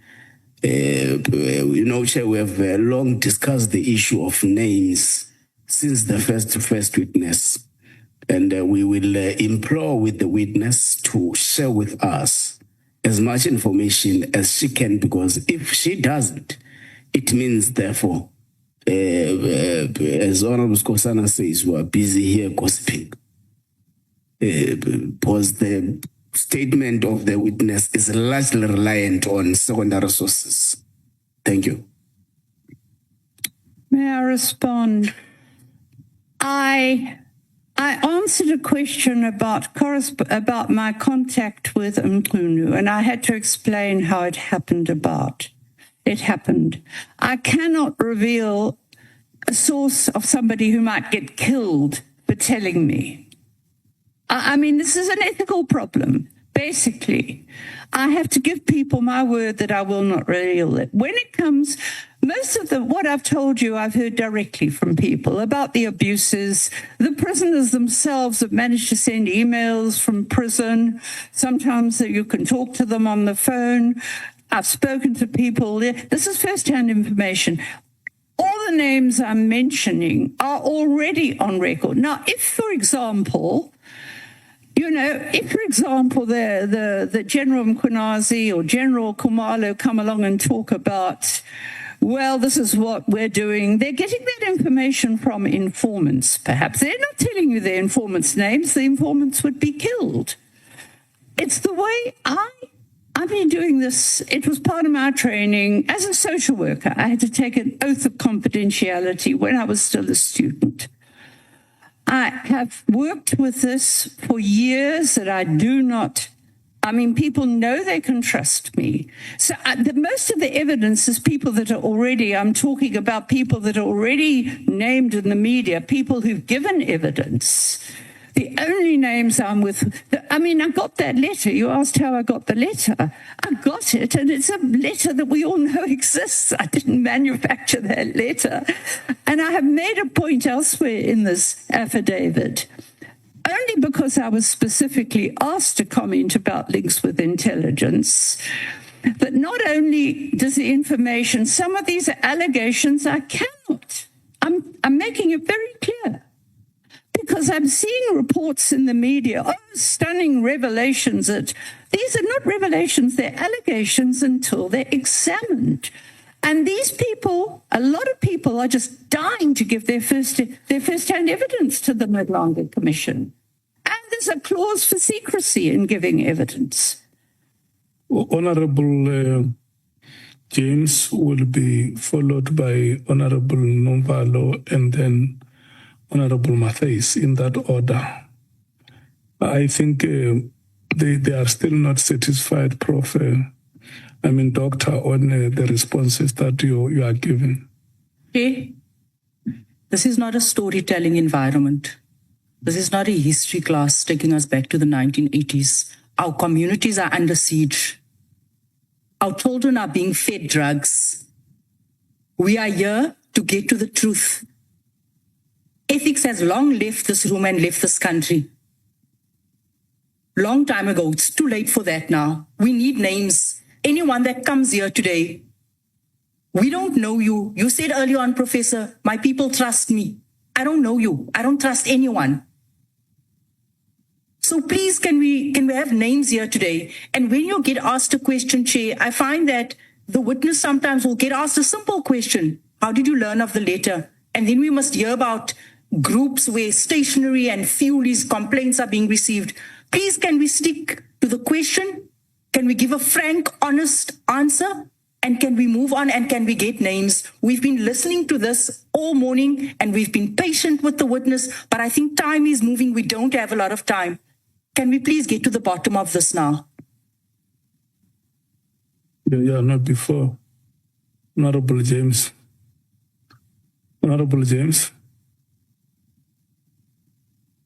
What is it that let's be specific so that we are able to help the meeting to move forward. Okay, let me give you an example. Yeah. When the witness was asked, how did she learn of the letter? She answered, she said, via a WhatsApp group, a police WhatsApp group, and members have also been complaining about fuel and about petrol and all of that stuff. The entire morning, whenever she speaks and she speaks about her sources, she doesn't reference the name. It's just, she's unable to verify. When she speaks about crime intelligence leader and head of crime intelligence, there's provincial, there's national. She's not specific with names I've picked up. So there's a lot of inconsistencies in her statement. And I think out of respect and sort of one looks, at a lot of things, so you don't want to be too hard, but it's been going on the entire morning. And there's a lot being said here where I can see we're being patient, the evidence leader's being patient with her, but she's not getting to the point, and we are getting derailed. Okay. Did you note the question? I did indeed. Well, I wouldn't have come here if I'd known that I couldn't withhold people's names for ethical reasons, but they might be. Dr. Haas, did you note the question? I heard the question about needing to know the name. Indeed, I did. Yeah. Note that question. We're coming later. May I explain? Honorable Nombalo. No, thank you very much, Chair.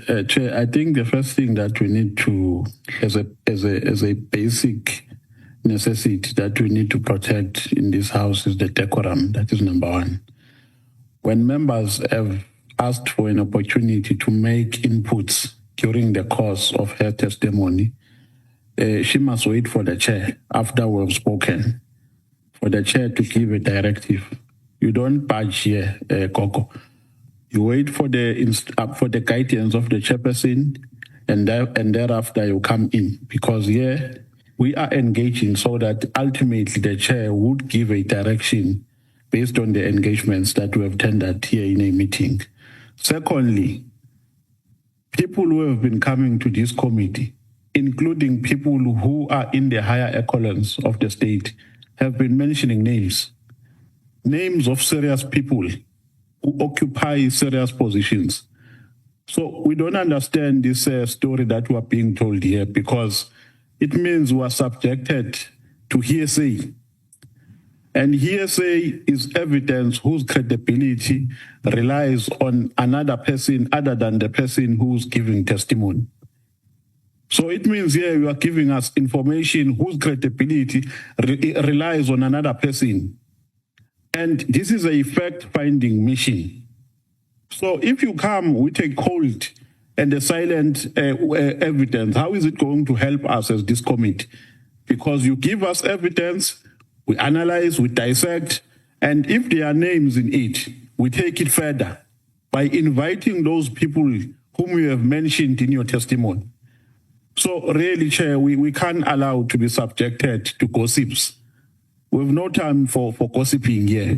We want to deal with real evidence. She must tender real evidence, and if she has nothing to say, she must keep quiet. Thank you very much. Honorable Matthys. Thank you, Chair. We asked Professor Mary to be here based on the testimony of the minister.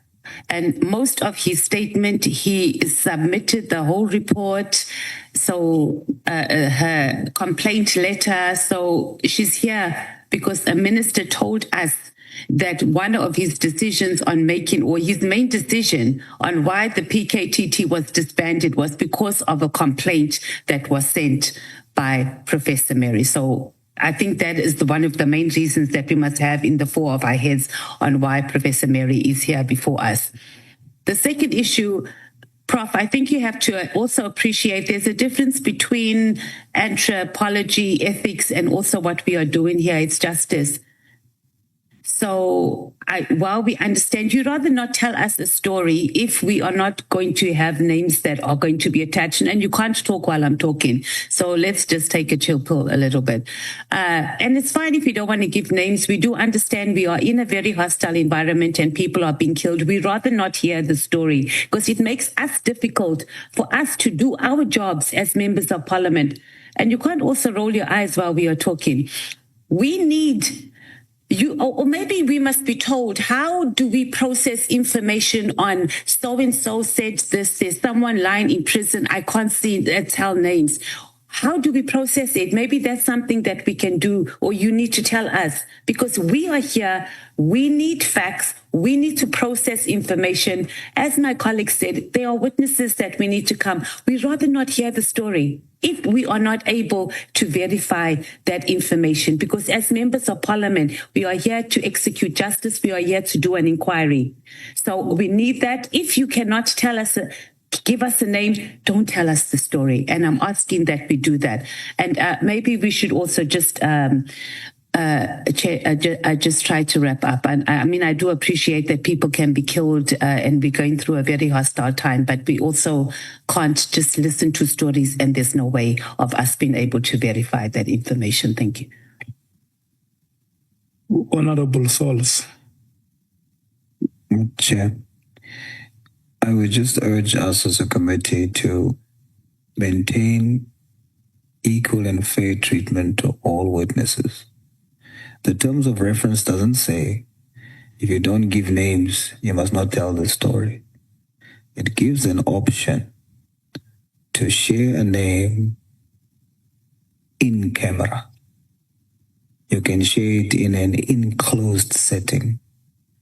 So let's treat all witnesses the same.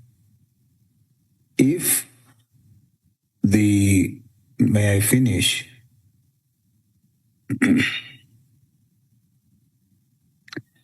So what I'm saying, Chair, is Honorable Souls, with due respect, let's take the point of order. I will come back to you.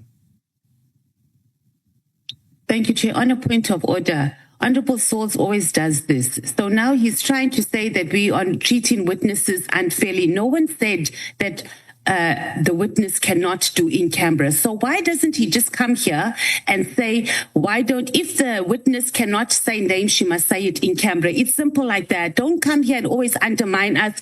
And it's so unnecessary. And you hold us back here in the committee because you are unnecessary, Honorable Souls. Just say, let the minister, let the witness do it in camera. There's no problem.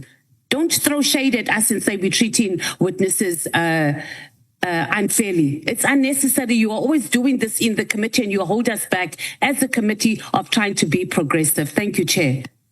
Okay. I will rule on that later. May you conclude your point, Honorable Souls. Thank you, Chair. I was merely responding to what was stated. The statement that was made was, if you're not going to give names, then don't tell the story. I'm saying we shouldn't do that. We should say, here's the options. We require names.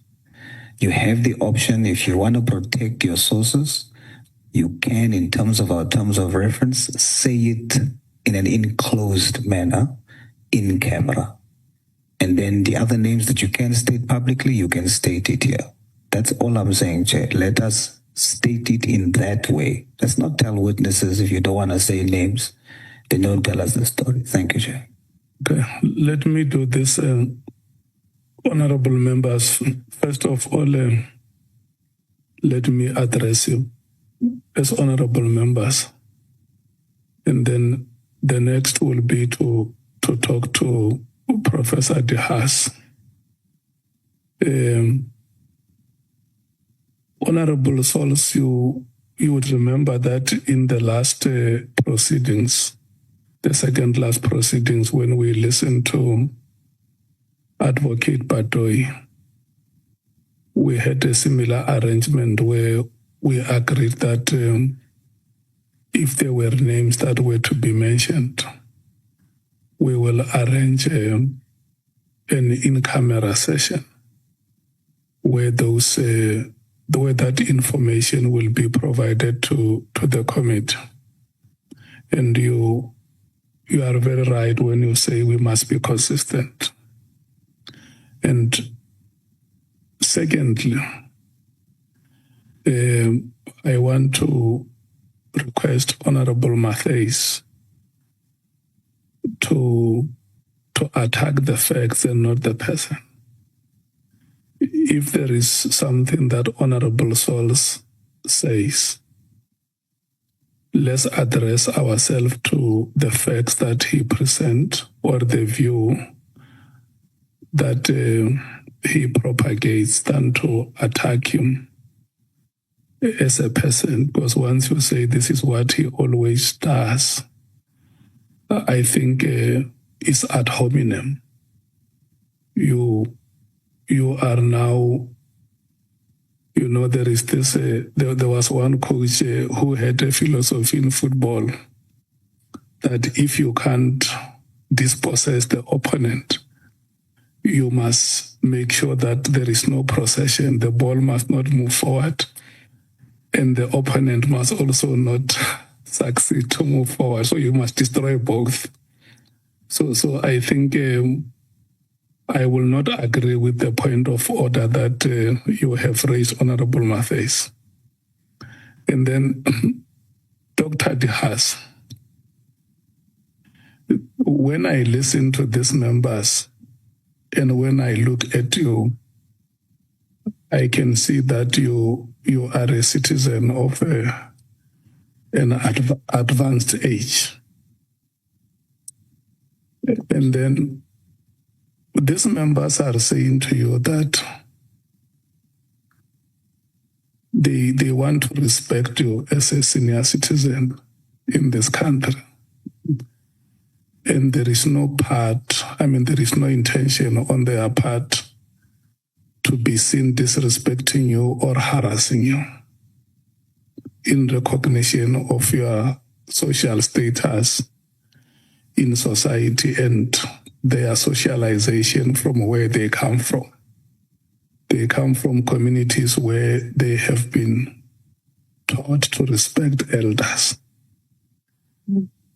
And it will be an ugly spectacle before the eyes of the people of South Africa if you were to be, or all of us here were to be seen on television with a senior citizen like yourself. And the message that may go out there is that those young members of parliament are uncultured. They don't know how to conduct themselves towards the senior citizens of this country. And there may even be an association or any interest group or any citizen acting on behalf of the interest of the elderly, who may end up writing to us and say, you invited Dr. Haas to Parliament, but we don't think that the manner in which you treated her accords a citizen of that social status. So we're cognizant of all that. And we also want to very much admire you for your academic accomplishments.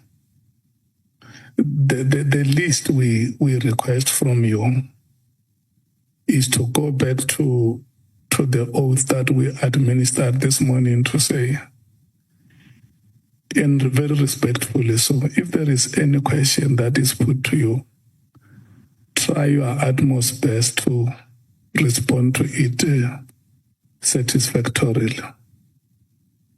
And that is why sometimes if you observe sitting where I'm sitting, I always check with the members if they are satisfied after asking a question or a follow-up.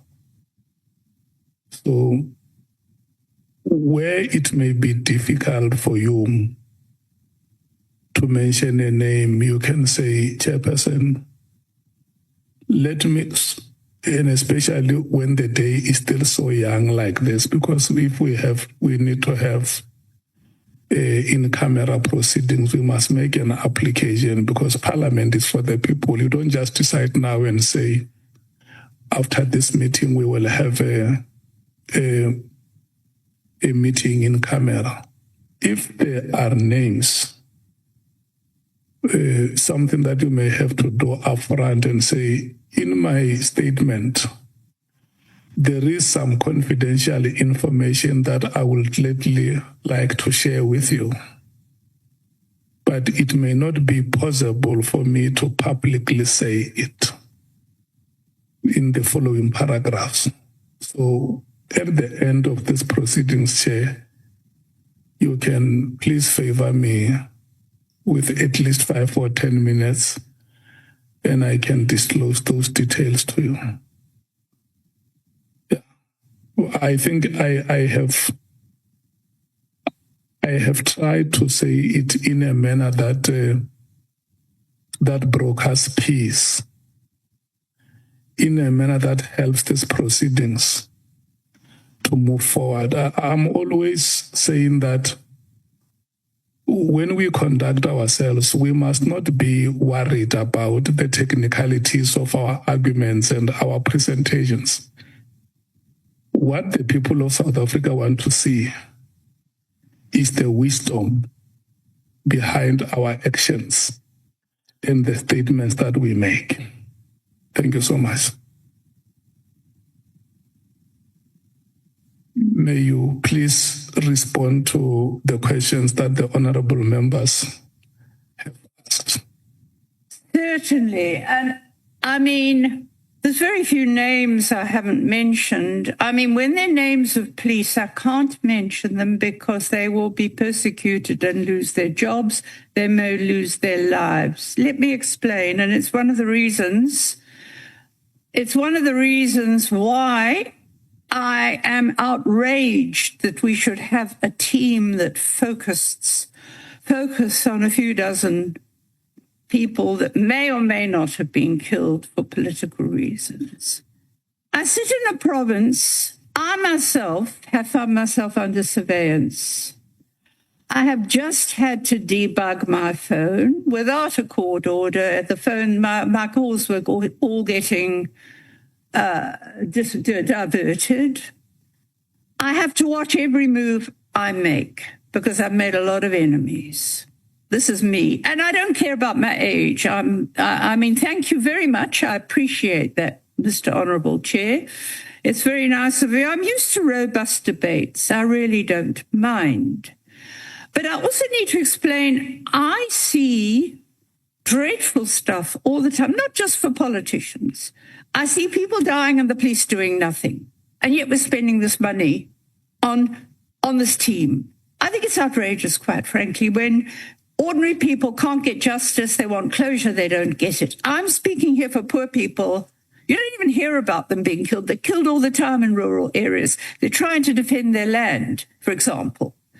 No one's paying attention and doing anything special for them. Why are we doing something special for politicians? Okay, I've had my say about that. It's in my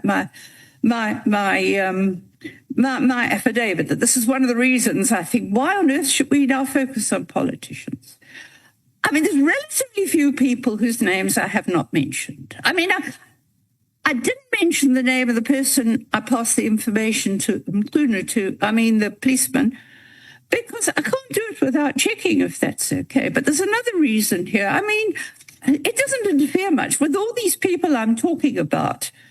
I mean, I've spoken to them personally, and they also want to go to the Madlanga Commission. They want to go and tell their stories to the Madlanga. This brings me, before I was contacted by Parliament, when the Madlanga Commission was set up, they reached out to me. The Commission reached out to me. I have sent a great deal of information to the Commission. The Commission will contact me through its investigators when they're finished with the process in place now. With Madlanga or whatever else. Okay, they have a team headed by a forensic person. And those are the people that will do the investigations. I appreciate what Parliament is doing.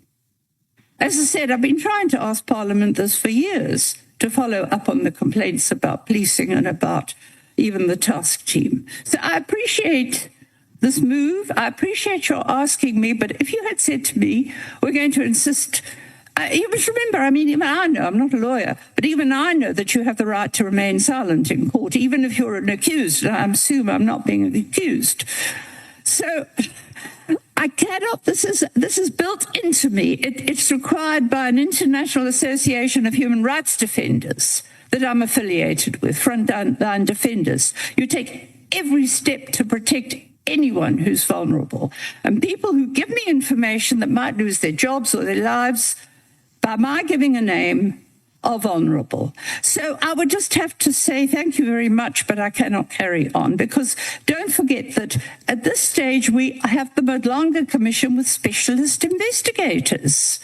They can check out whether what I'm saying, they can talk to people firsthand. And as I've said to you, people are dying to talk to the Madlanga Commission when they get as far as looking at the task team. So, as I said, I came here because I was invited and I thought it was the right thing to do.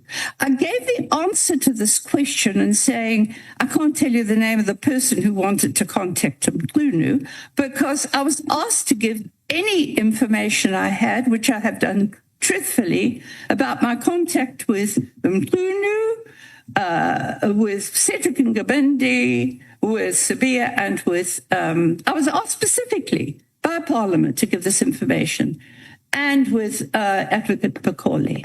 And that's the only reason I've done it. I was trying to please Parliament by giving them the information you want. And honestly, honourables everybody. I appreciate the fact that you are trying to deal with this, and I don't want to diminish my support and my pleasure that you have taken this initiative. But I cannot give names, and they're not relevant, because what I'm saying here is that it's not just, in this case, it was one policeman that I must protect. In the other cases, these are different people who said things to me independently themselves. It's not just whatever's in a WhatsApp. That's my clarification, and I just want to make it perfectly clear. With the investigations by Madlonga Commission, I cannot reveal some of the information now. I mean, I haven't told you about what I've said to the Inspector General of Intelligence, which supports some of the allegations against people who've been charged, like Khumalo. So, I mean, there's also that. You can't let information out in the public. Well, it's still got to be investigated by people who are trained to investigate, like the people I'm told are with the Madlonga Commission. Sorry. I hope everybody will. And if you don't like what I'm saying because I'm not giving you all the names, then I'm afraid I just can't carry on. I'm sorry about it. I mean, even in court, you have the right to remain silent. And I'm doing it only for ethical reasons. I live in a very violent province. I hardly move myself now because I could get killed. So I have to take every step to protect people. Yeah, no, very respectfully. Let me check with you. What are the names that you are willing to give, and what are the names that you are not willing to give? I'm only giving names that are on public record. I mean, the people I'm talking about are paid by taxpayers. They're police. They're prosecutors. That's public information. It's all in my letters. The only information I'm not prepared to give, and I'm quite honest to say, and I've said it because I was specifically asked about intelligence. These are all allegations. I've heard them in some cases firsthand, not from whatever comes out of WhatsApp. I've heard them firsthand from people I know, but who have given it to me because they know I won't reveal their information. There's very few. I mean, you're not in a position. I mean, this has got to be investigated because they're allegations. So there are very few names I can't. I mean, like this policeman, I could not repeat his name, the one that said he had the information. He would be at risk. So it's not like there's a lot of names in there that I'm not revealing. I'm saying I've spoken to people, all these people I wrote about in the cases, I've spoken to them personally. I mean, I followed up on my first letter. I spoke to the two lawyers in Cape Town. Their approaches were also in the minister's affidavit. I've spoken to the policemen and their lawyers. I've spoken to the lawyers. Let's move to the next question. Are you, because your first answer is that there are names that you can reveal because these people are public office bearers. You can always reveal those names. Yes. And are there names that you will be prepared to reveal in camera? No, because they are still subject to the Madlonga Commission inquiry, and they have investigators, specialized investigators, I'm told. This is what I try to get done on. I just want them to get into the hands of the right police, the right investigators, the right prosecutors. I'm not in a position to follow up. I say they're allegations. So where you base your evidence, or where you have made statements in your written submission to us based on the information that you got from the sources that you are not prepared to mention. Yeah, no, many of them. Sorry, I beg your pardon. Is it your submission that the committee must not consider that information because it's not substantiated? Because one, you say that even if we arrange in-camera session, you will still not disclose the names, or you may decide to exercise your right to silence. So now what we want to know from you is, you have deposed a statement here with us. Let's say there is a paragraph where you depose evidence that is based on the information you got from Soviet. Then you say, no, I cannot give you the name of Soviet. How does the committee proceed with such evidence? Because if the committee may want to invite Soviet here to come as a witness, to come and corroborate the evidence that you have provided here. So it means that evidence must fall off because it's unsubstantiated. Is that how we must understand that? There's not. Can I just explain here? Most of what I'm saying is firsthand to me. It's hearsay to you. It's all hearsay to you. Speaking to policemen, speaking to people who've told me about torture, speaking to people who've been charged by the task team, letter after letter to the DPP. It's all on record stuff. Yes, but what we are saying here, we are probing allegations. Yeah. And when you are appearing before us, remember, you are appearing before us as a key witness. In fact, if we were to speak in terms of motions, if we were to speak in terms of motions, we were going to say that you are a trigger. Because everybody who came here before us, starting with General Mkhwanazi, the minister himself, and former Minister Tele, all of them say there is this letter which was written by Dr. Mary Haas.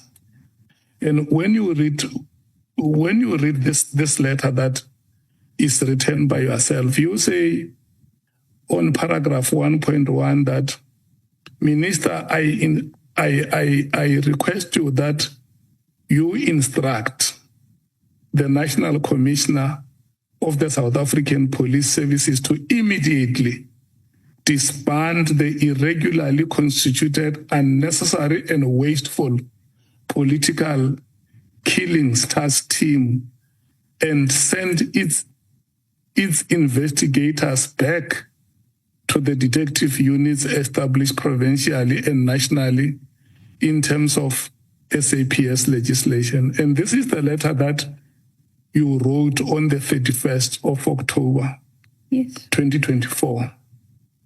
And all the activities that, or all the developments that followed are the ones that put us where we are today. You get it? yes. So the committee is saying to you that Dr. De Haas, before you wrote this letter,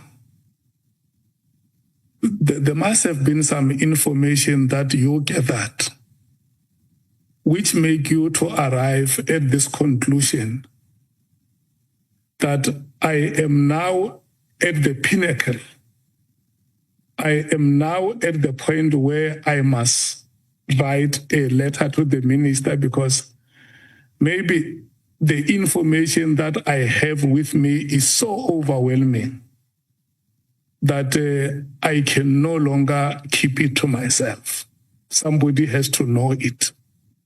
And the first person that came to your mind was the minister that you had to write to.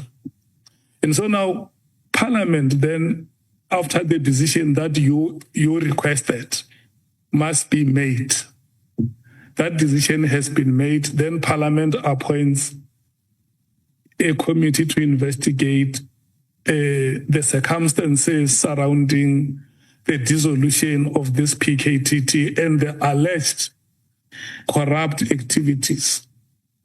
So I just want you to appreciate the motions that get that momentum after you wrote the letter. You get it? I do. And so now members of parliament are conducting an investigation. They have invited you. And members of parliament say, in our engagement with you, we want to restrain ourselves. We don't want to be seen appearing in a way that does not resonate with the decorum of this house. We don't want to be seen as if we are belligerent. You get it?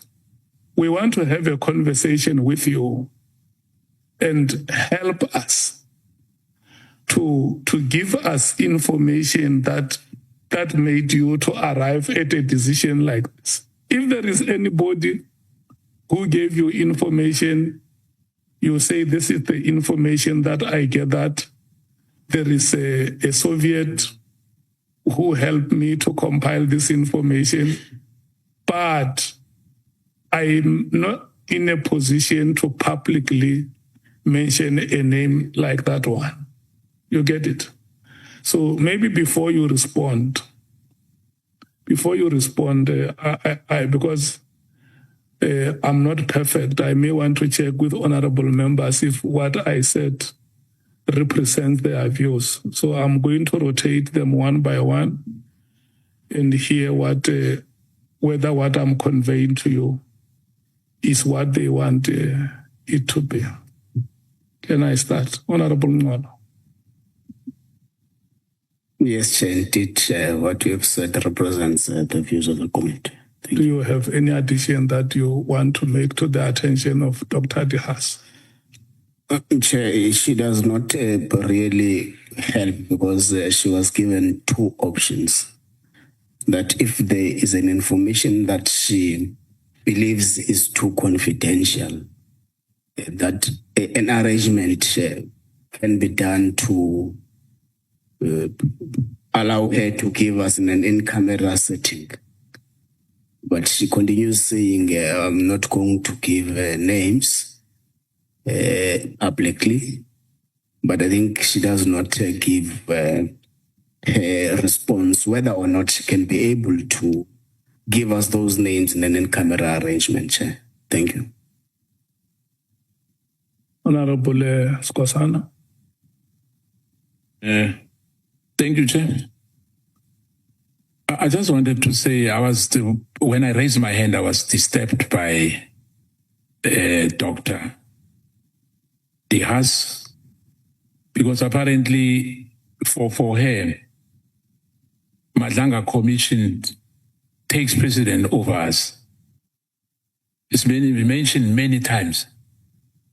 Madlanga Commission that, which is unfortunate. Hence, we said in this committee, we are not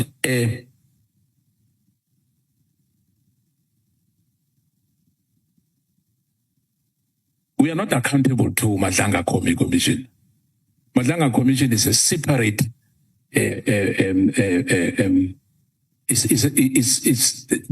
It's separate from what we are doing as parliamentarians. Parliamentarians here, there's accountability here. You know, whatever happens there is the president prerogative to have the Madlanga Commission established. Everyone, when I mean the executive accounts here, there's a separation of power. And I know the doctor knows that.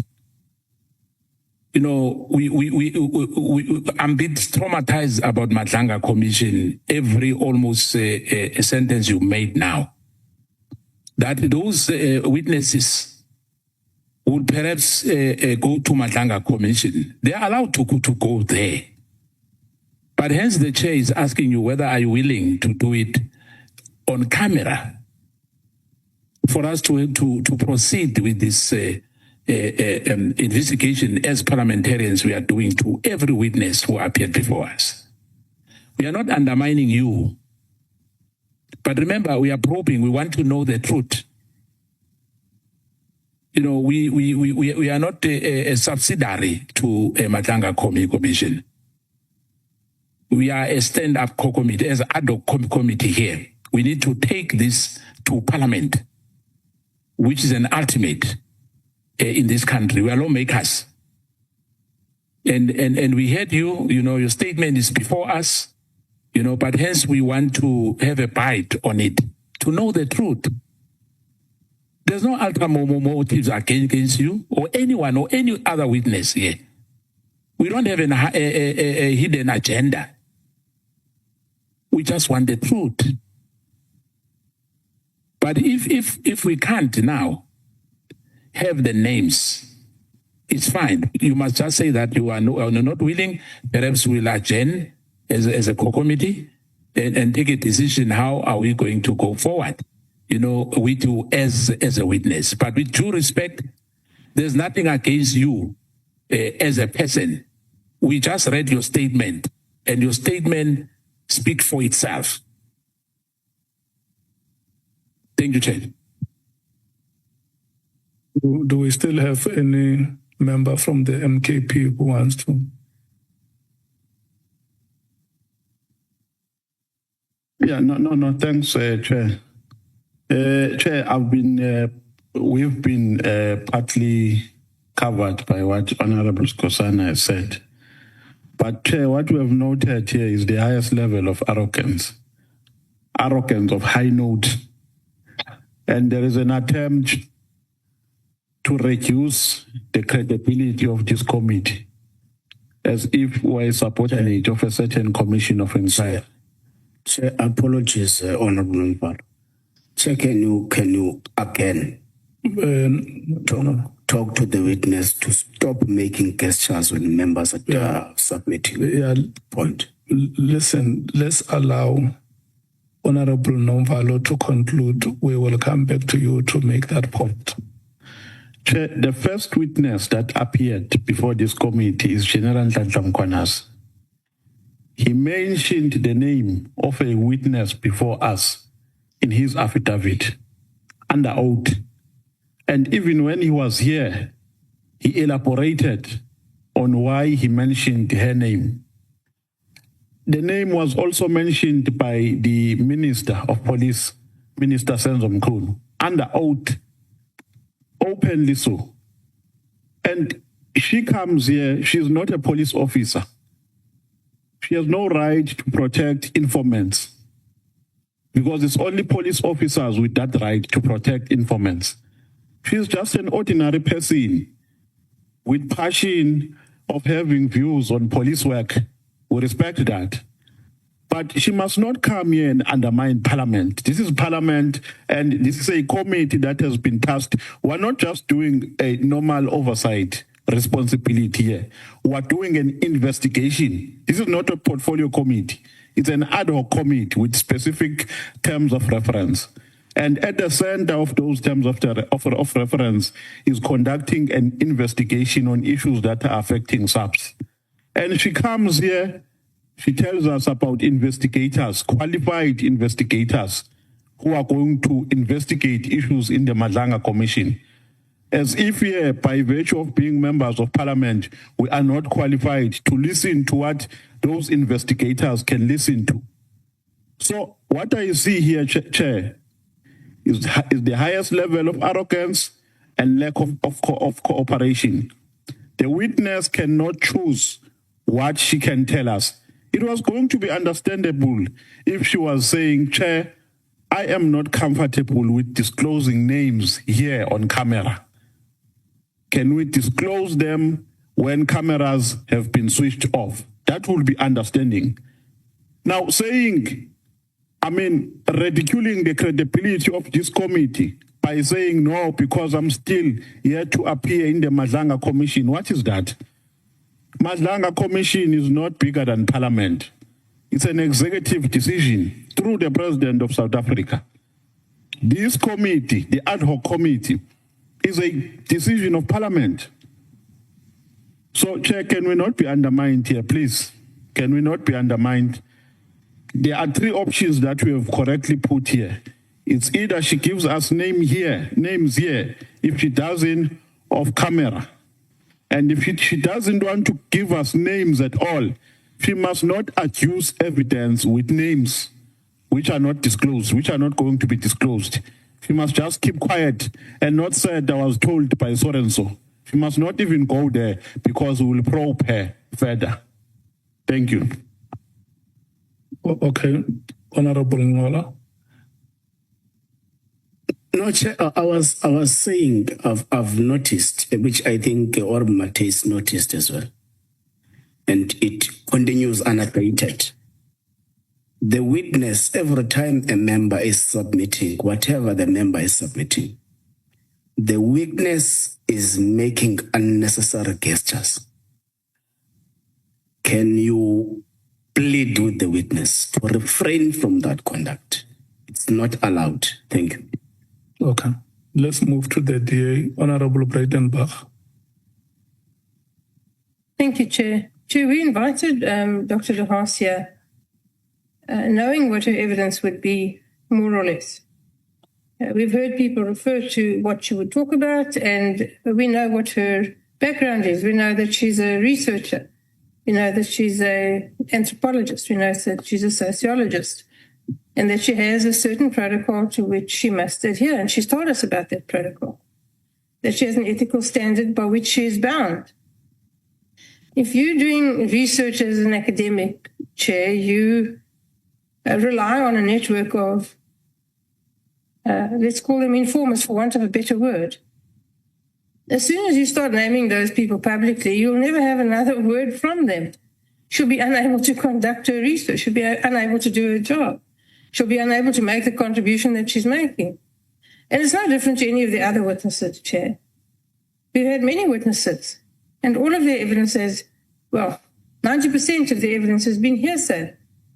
Nobody has led any evidence before this committee. No one's produced any evidence. We've had a lot of information. Any one of us who thinks that we've heard evidence is deluded. So I don't see what the fuss is about this particular witness. Thank you, Chair. Honorable Cameron. Honorable. Okay. Honorable Matthews.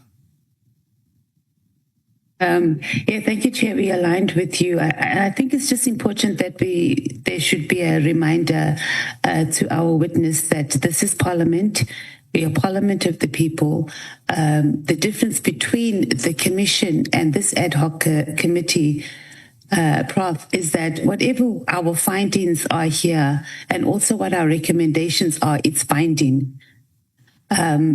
So partly your approach to us and your response to us, I agree that it has been a touch of arrogance there that you may as well pack up and go, and also mentioning the Commission more times than is necessary, and their investigation, etc.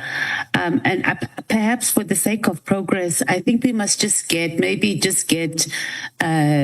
where there are no names that have been mentioned, because I might even tend to agree that it's not tremendously consequential to our investigation on the names that are not mentioned, and we might be going around in circles on something that might not be of grave consequences to the committee. So I think let's get that out of the way, and maybe our evidence leaders can work that out.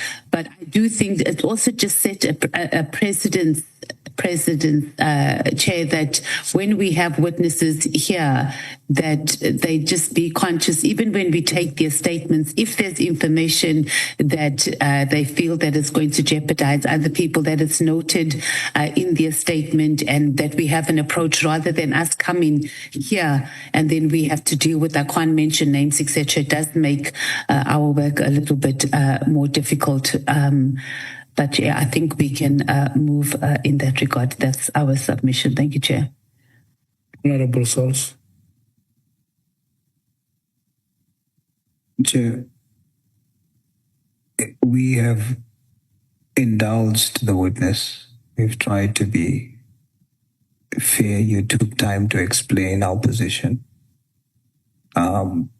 We explained that the witness would have an opportunity to share the names with us for our purposes of probing the allegations in an enclosed session. We were fair. I was very disappointed by the response of the witness thereafter.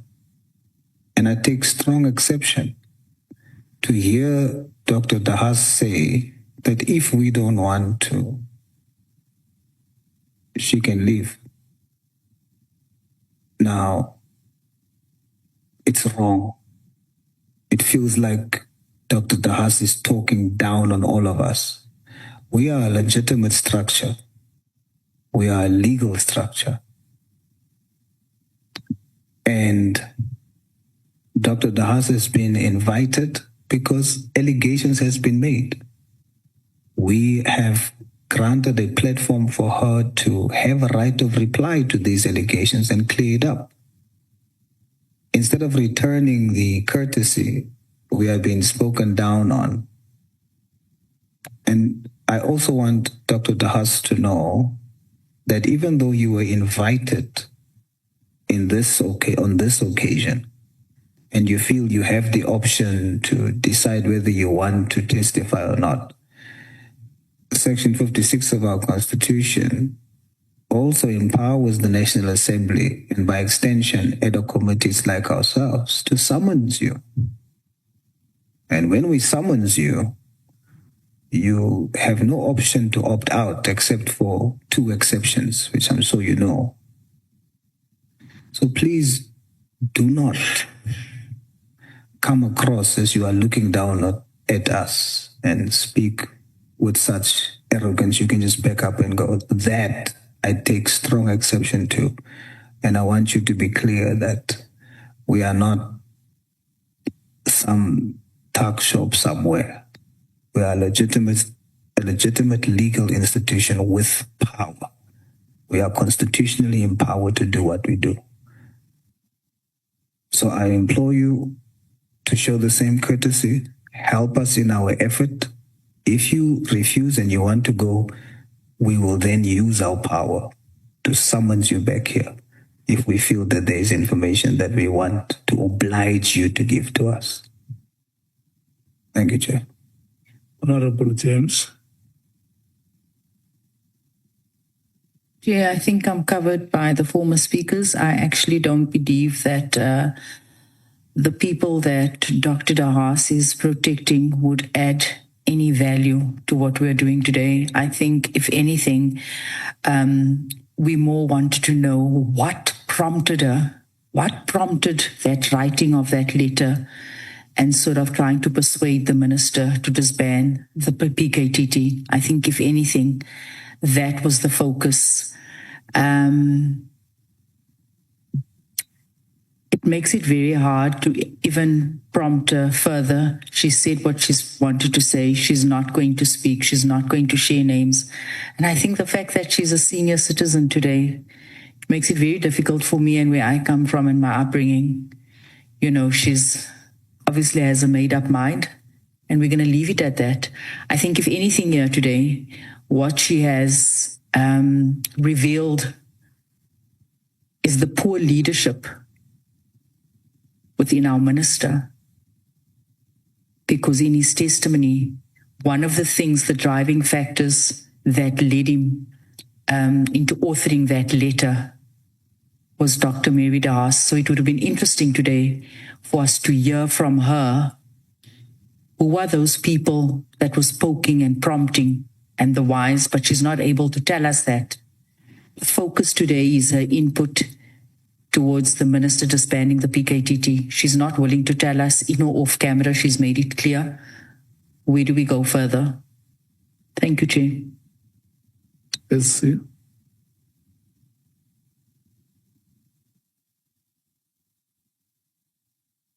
Chair, we,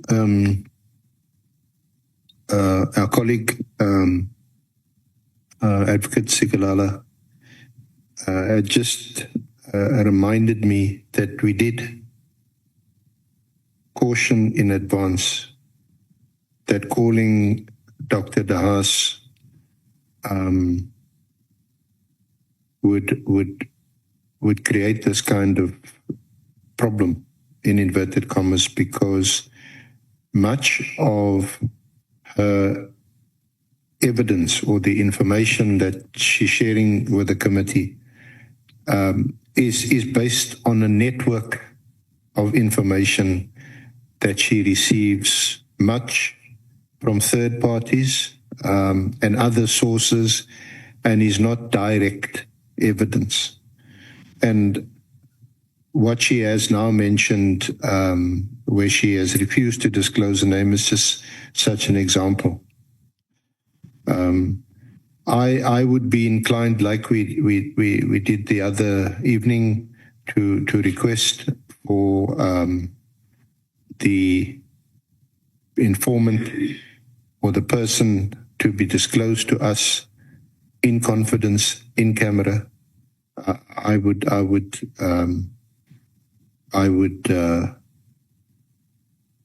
request that, but I also do. One also has to have respect for her as an academic. There are certain fundamental tools of the trade, as it were, of a profession that academics use at university and other places of learning to bring knowledge to us, is sometimes based on information that they ethically cannot disclose. So I'm sympathetic to that kind of approach also, Chair. But I don't have a definitive answer other than to request that we go in camera, go into and for her to disclose the name. And I think Honourable Member Matthys is perhaps right to say, well, it could be much ado about nothing. When we hear the name, it may not add much, if anything, to our further deliberations. But we won't know that until we hear from Dr. De Haas. Yeah. I think also the reference to Matlanga is, I think we need to also bear in mind that I think what Dr. De Haas, and she can speak for herself, is that because Matlanga is a team of investigators, it's quite possible that they could find who the person is through their reach and their investigations, which will absolve Dr. De Haas from taking that moral responsibility of disclosing the name. We don't have that luxury, unfortunately, Chair.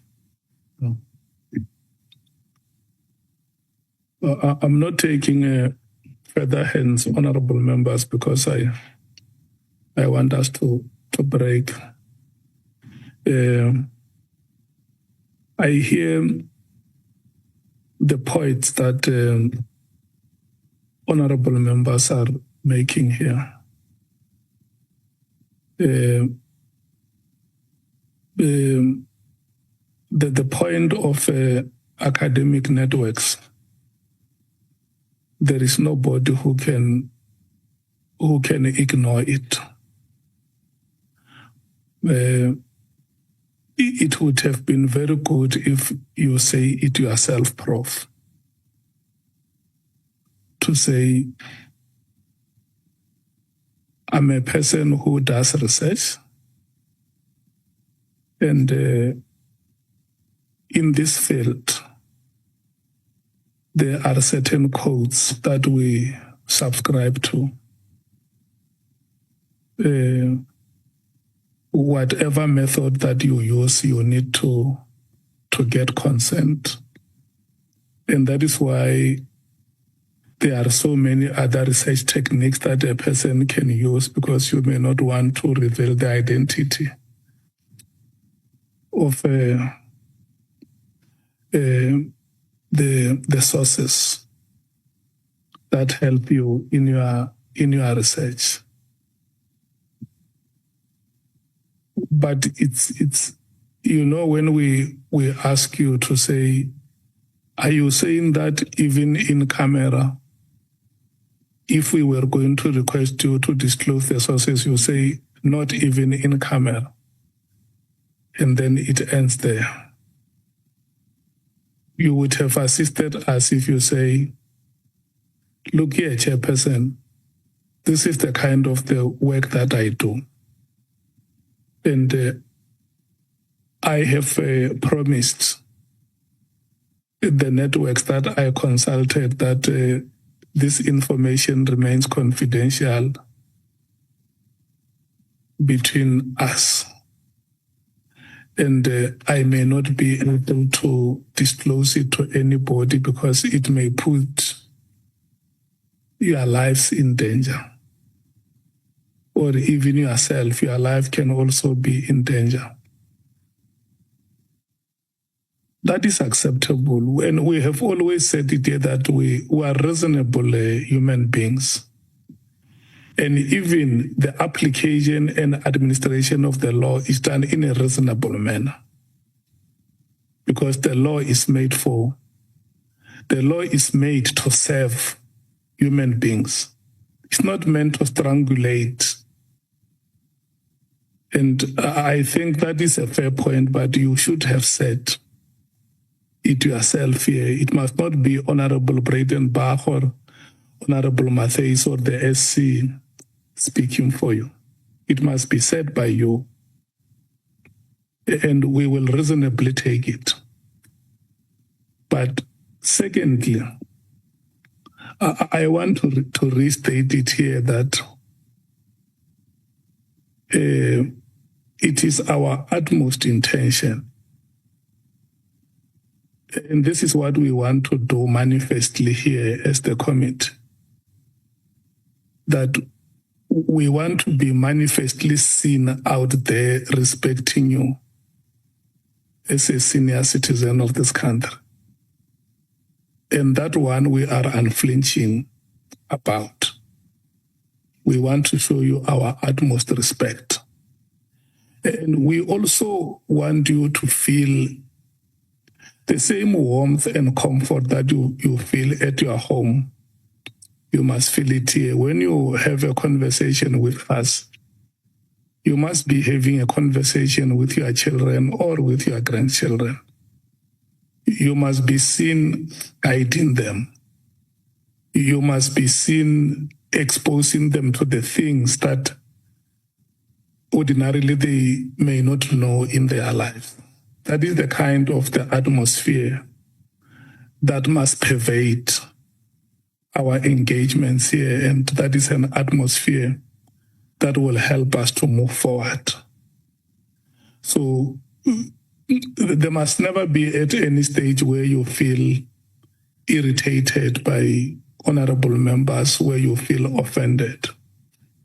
They are doing their work. They want to probe the allegations that have been made. And like I've said here, nobody has said it here. It was said by me as the chair that you have been a trigger that put in motion a series of events that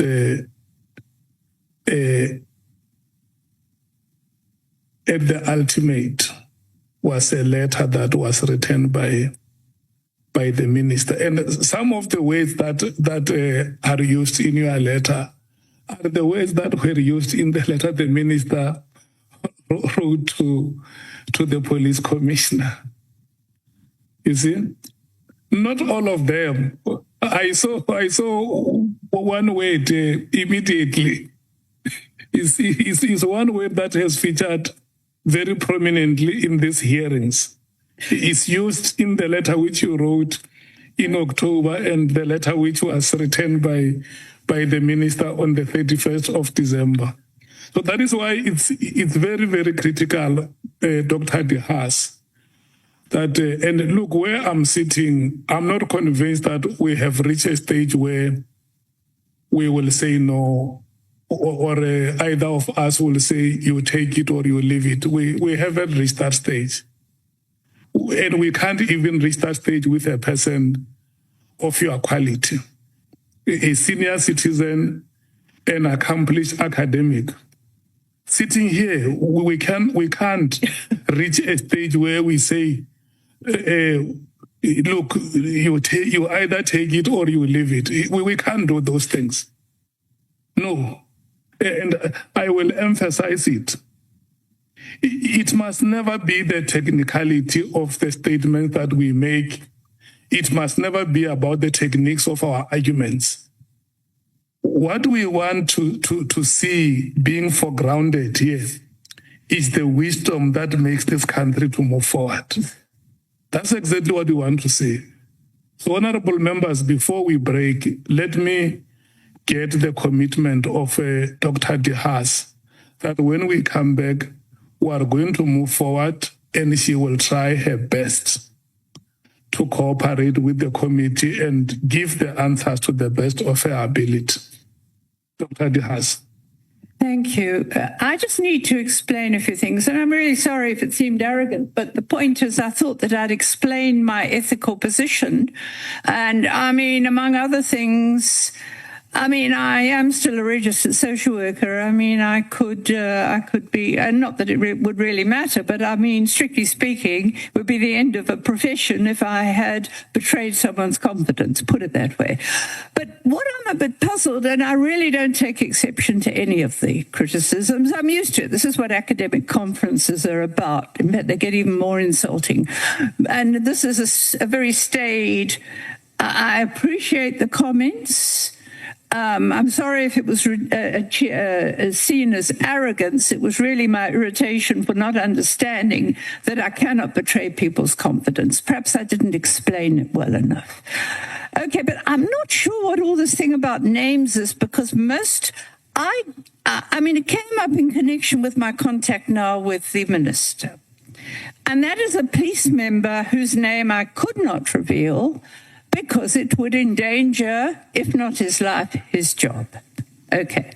But most of what I've written here is already on record with Parliament. I'm referring to my earlier attempts 4 years ago to different committees to say there's a problem with crime intelligence. Can you get the ministers in, especially with the police? I mean, when I wrote this letter to the minister, I thought, well, he'll never respond. I copied it to Parliament. I never even got a formal acknowledgement from the committee. I sent it as a formal complaint.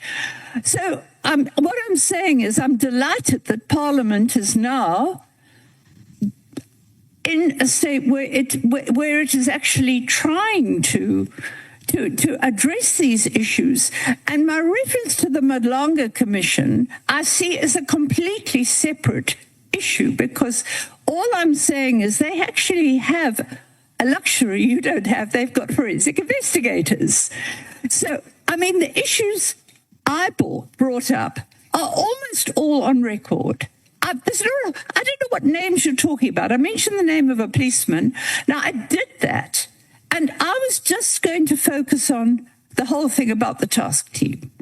I was asked, when I was asked to give evidence, I was asked to comment about my contact with the minister, which I've done fully. And that is how it came up that there was one person who gave me information I needed to pass on.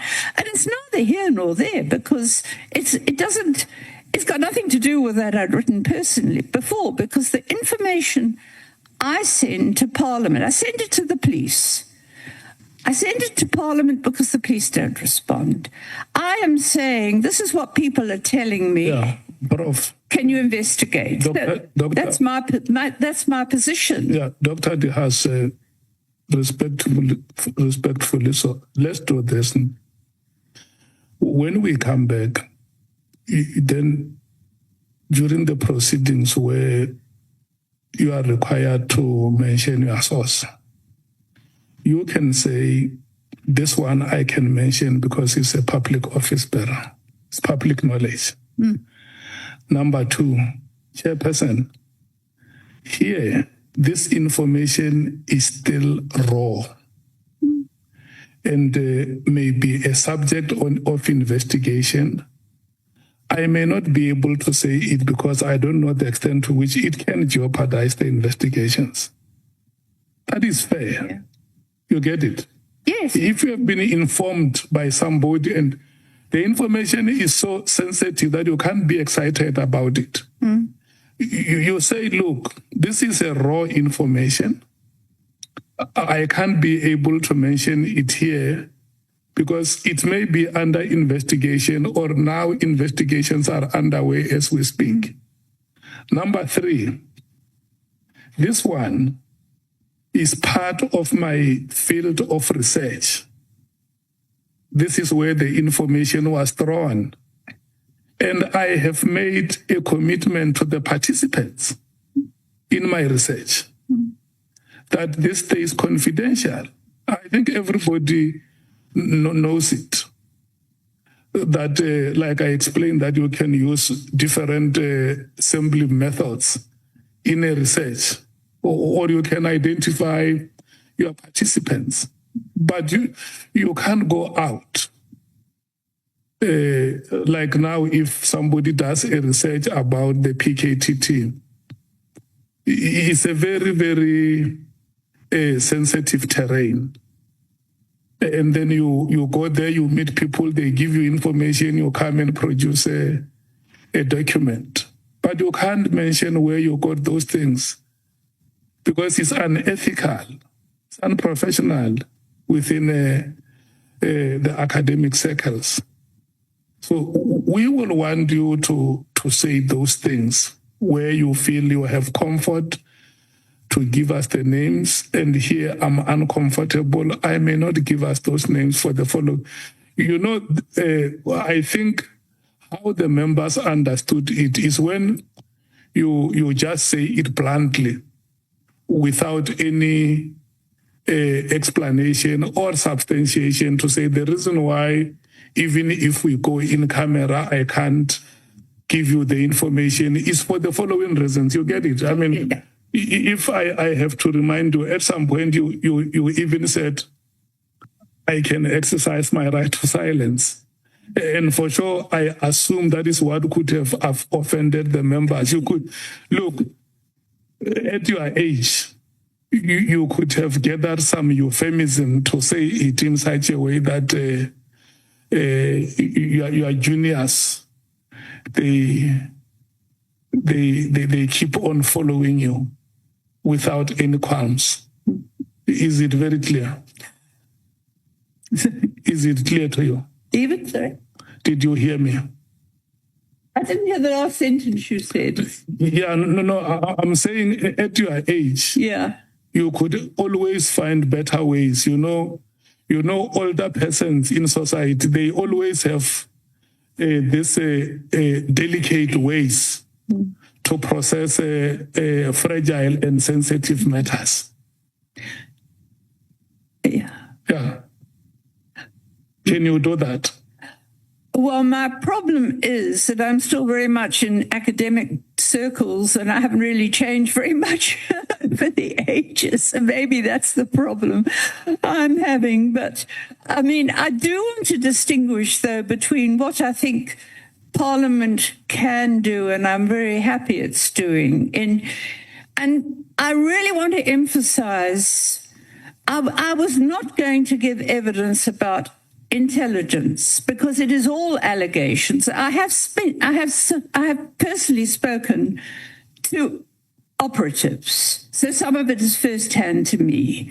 Yeah. But everything else is on record. Yeah, no, but to conclude on this point before we break, you and I are now making a commitment in these proceedings that when we come back, we are going to see the delicate ways that you use to process fragile and sensitive matters. That is the commitment we are getting from you. Thank you so much. Where I put it, I guess. Yes. Honorable members, it's almost 14 hours now. May we please break and come back at 15 hours.